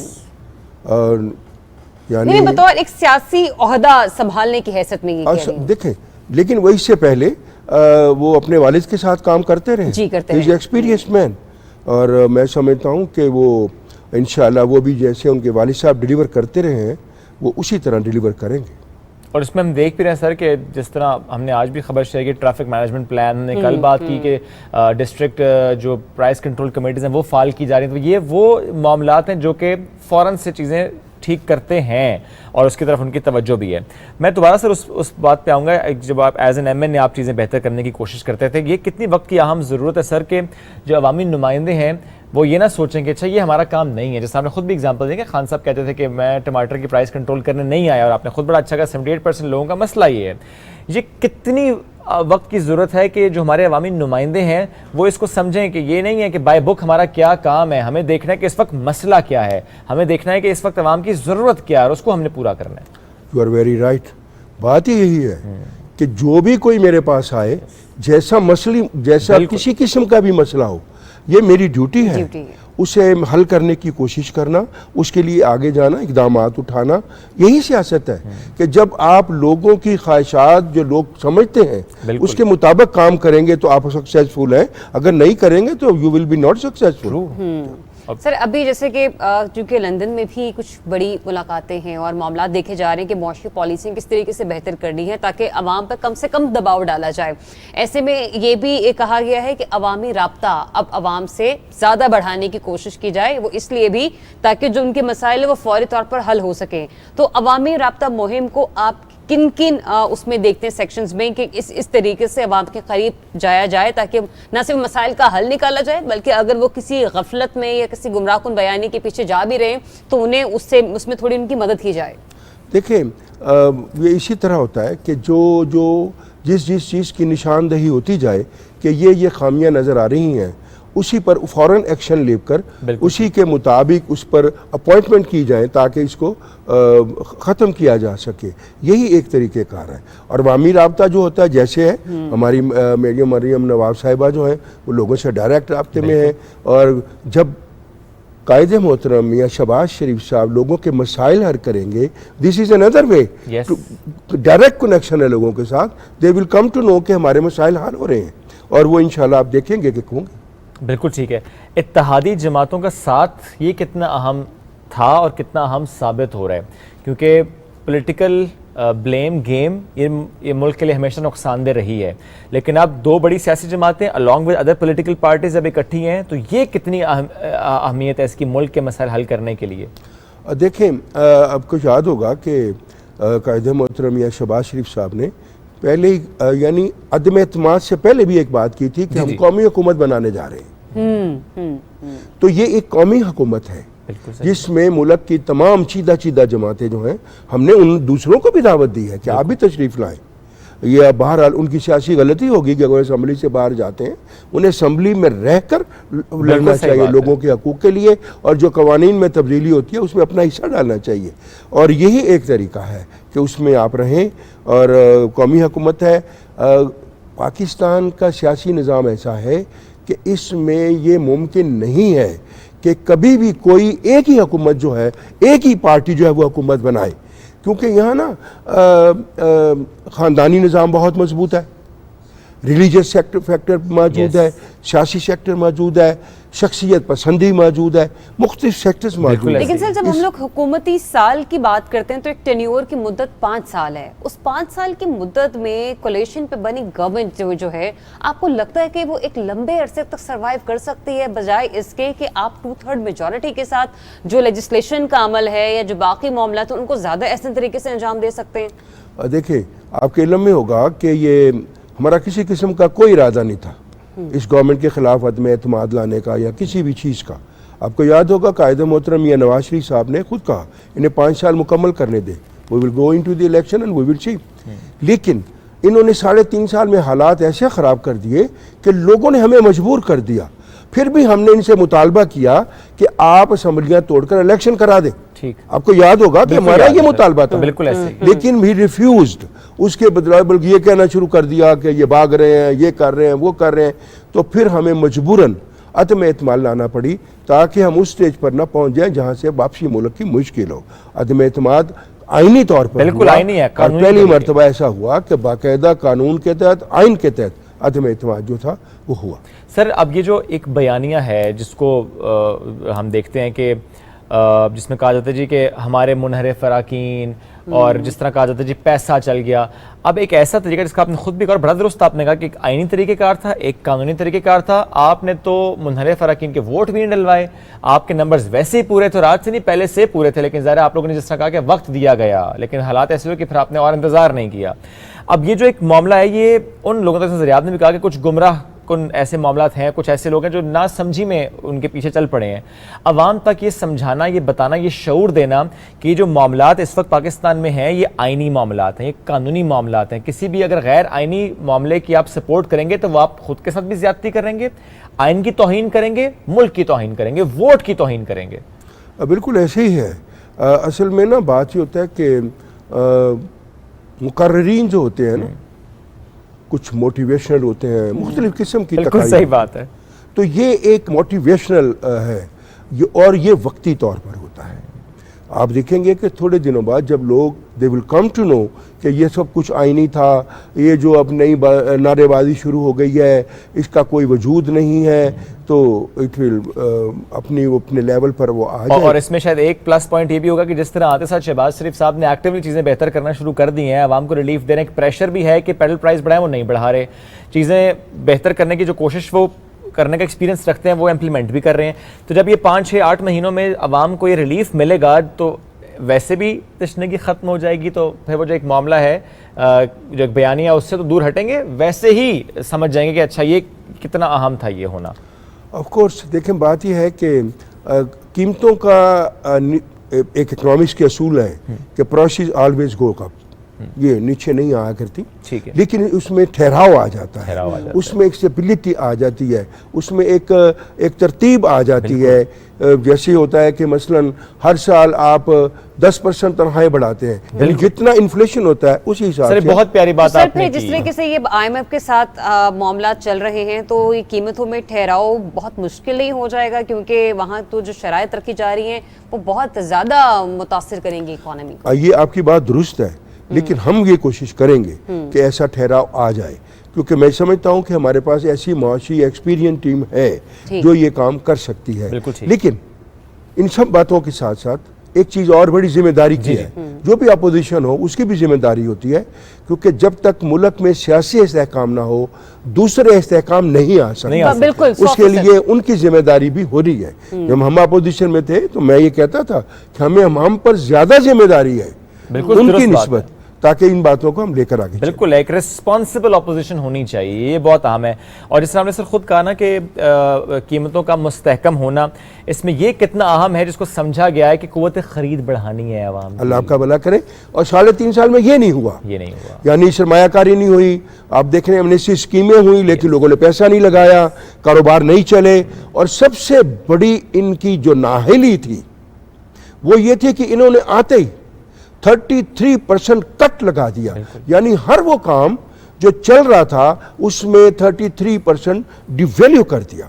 उसी में हर चीज रुक गई, यानी कुछ नहीं रुका तो 33% रुक गया ना। बिल्कुल ऐसे एक प्रोजेक्ट चल रहा है उसमें 100 आदमी काम कर रहे हैं, 33 तो बेरोजगार हो गए। इसी तरह तमाम मुल्क में ये तमाम एकदम चीज रुक गई, जिसका अल्टीमेटली ये इफेक्ट हुआ कि लोग बजाय इसके कि ये कहते थे हम रोजगार देंगे, लोग बेरोजगार होना शुरू हो गए और लोगों की कुव्वत खरीद जो थी वो कम होनी शुरू हो गई। 3 साल में बढ़े ही नहीं। अब जब सरमायाकारी का फ्लो होगा, कारोबार जिंदगी चलेगा, कीमतें तो शायद नीचे ना आए, लेकिन ऐसा काम आ जाएगा जब मेरी कुव्वत खरीद बढ़ेगी तो अल्टीमेटली पूरी दुनिया में ऐसे ही होता है। बिल्कुल, यही रूल है सर कि जहां जहां कीमतें बढ़ती हैं आप अपने आप को स्ट्रेंथन करते हैं, कुव्वत खरीद बढ़ाते हैं। और यही हुकूमत और रियासत की जिम्मेदारी भी है कि वो उन पॉइंट्स पर काम करे जिस तरह सर ने भी कहा। और इन एक्चुअल आते साथ शहबाज शरीफ साहब ने वो काम किए भी हैं, मिनिमम वेज बढ़ाई है, उनका फोकस भी है कि कुव्वत खरीद बढ़ाई जाए ताकि महंगाई जो कि है, जो कि होगी, पूरी दुनिया का ये फिनोमेना है, लेकिन उससे हमने कैसे निपटना है कि हम सबकी कुव्वत खरीद को बढ़ाने की जो है कोशिशें वो की जाए। बहुत शुक्रिया सर, साथ मौजूद थे आप, बड़ा अच्छा लगा आपसे गुफ्तगू करके। और वक्त भी मुख्तसर था तो वक्त खत्म हो गया। आपसे मुलाकात कल करेंगे, बहुत सा ख्याल रखिए, फीडबैक जरूर दीजिएगा इस प्रोग्राम का। अल्लाह हाफ़िज़।